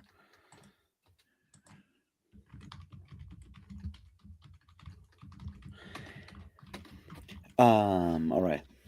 Well, it's like midnight. I'm gonna leave. I got to catch up on a fuck ton of sleep. All right. Well, you take care, Ref. I am probably going to get off in a little bit as well, but I'm probably going to stay here for a few more minutes. All right. Have fun, guys. Maybe see you next week. Who knows? I don't know. Because again, that reminds me. I need to get in contact with you later about. Yeah, no worries. We'll see you around somewhere somehow. I'll be talking about way more weird 19th century westerns for the next couple of days. You'll learn a lot about the love of German beer in the American West and how the KKK was bad, supposedly. Supposedly, according to a German criminal. Okay. Hey, I'm just making sure that I make sure that you know the context of the person who claims that the KKK was racist. Yeah, allegedly, yes. Anyway, now it's just so funny in like one of the Winnetou novels, like because they're like a recycling of older like stuff that was published previously. And this is like one story where like everyone always is drinking German beer because German beer is getting really popular in the West, which, you know, makes sense. It starts in St. Louis, which is like where Anheuser-Busch is like located. So it all kind of makes sense. But that moment where Winnetou, famed chief of all the Apache tribes, walks into a bar and just orders a German beer, I'm like, are you fucking seriously? I mean, are you fucking serious at this point, man? But maybe that's the thing. German lager is the drink that Apache chiefs would drink.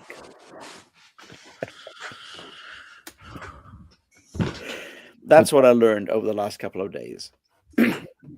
Very nice. You know, could have been worse. Anyway, see you guys around, and you know, thanks for letting me in, Britton. Oh, always. It's always fun. I feel like we don't have a show without Raph here. All right, see you around, man. All right, you take care. And now we are here. Probably gonna wind down a little bit.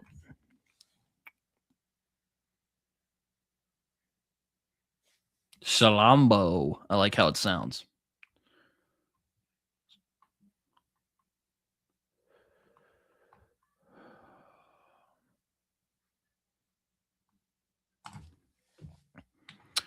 Well, I'm trying to keep that a bit on the hush hush because I'm going to be doing my most anticipated reads, which will be including comics.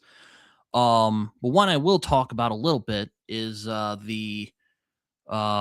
be doing the Morrison-a-thon. So I'm going to be basically reading a crap load of Grant Morrison comics throughout the year. I've already read We 3, which was quite good. and a very disciplined work from Morrison, which you don't always see. So yeah, I definitely recommend it, and definitely going to be reading more over the year. I'm going to be making a video about that in a few weeks, or not a few weeks, not next week, probably the week after next. So yeah, it's going to be a lot of fun. January is always kind of a hassle on BookTube because you're basically going like, here's all the stuff I want to do.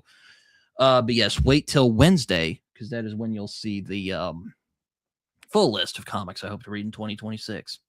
But I will say Morrison-a-thon is one of them. So yeah. I like how everyone's like, "Oh man, Raph's gone," and they just bail. No, I'm kidding. I'm winding down anyway. I generally, when I do these things, I don't like to go too far past like 3 hours. So, yeah.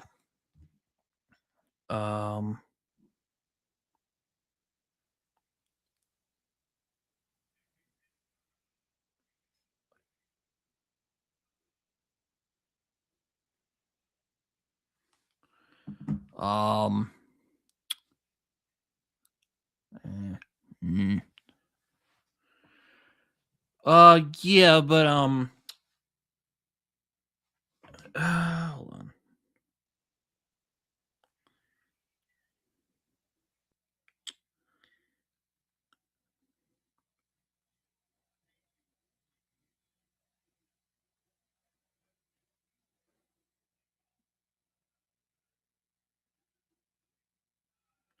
Sorry, I'm showing Colton some other historical fiction related stuff that he might enjoy because he's saying historical fiction. But hey, if Colton, if you're still here, I mean, I don't know how historical it is because Joseph Conrad was there. It's kind of a contemporary account. Heart of Darkness is quite good too. Oh man. Anyway, I'm probably gonna wind this down a bit. I hope you guys enjoyed this episode, and tomorrow is going to be my 150th episode of Britton's Hangout Hour. I can't believe it, guys. I can't believe we're here, but it's 150. It's a wild time. I made it, is all I'll say. I made it. We made it. I don't know what the right term is, but yeah, I have a pretty special guest on for 150. It is Steve Donahue. So if you're a fan of Steve Donahue, watch my episode. That's about it. And check out Steve's channel. He's a cool guy, even though he doesn't really want subscribers. you can ignore him and go subscribe to him anyway. I don't always agree with him, of course, but there you go. Yeah, I liked Marty Supreme. It kind of I kept calling it the anti-Rocky because instead of a like humble guy, working class guy who kind of lucks out and achieves his dream, it's about this dude who's like scamming people and they're trying to achieve his dream. It's a lot of fun. It's very much in the vein of the Safdie's other films where it's like very high stress, a lot of people walking around scamming people and doing stuff. I thought it was fun. I thought it dragged a little bit towards the third act, but I had a good time with it. No pun intended, of course, because one of the Safdie's other movies is called Good Time, which is my personal favorite of their films. Robert Pattinson was so good in that movie, but I guess that doesn't shock me that The Color of Money was an inspiration because there are scenes of people. I guess ping pong sharking is a thing. I didn't know it was a thing, but apparently it is. So, yeah, there you go.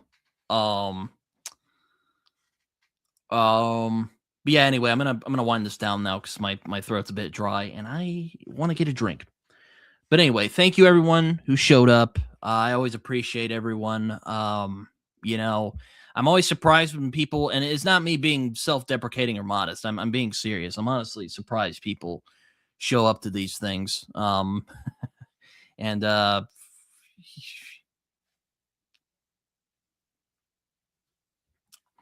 Yeah, no, I'm not saying like he's a complete scumbag. Like he does have his limits. Like, you know, I wouldn't say he's like Connie, who I'd probably say is the most scummy out of all the Safdie brother characters who are like protagonists. Yeah, I agree though. He definitely was going after people who were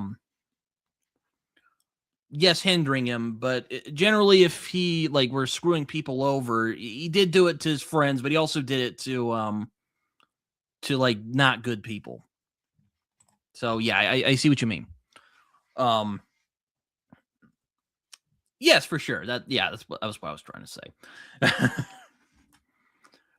But yeah, anyway, so yeah, I'm gonna get off before too long. Thank you everyone who showed up, really.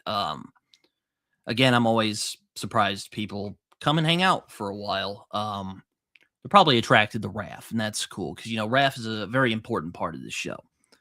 But it wouldn't be the same without him. But thank you all nonetheless. I don't think we'll be having a not a hangout. We're probably not going to have a one of these next week because again, I'm planning on doing something else. But I hope you guys enjoyed this, and I'll come back soon. I'll see you guys later. Bye bye. Wait, why do I keep doing this? The in studio. Just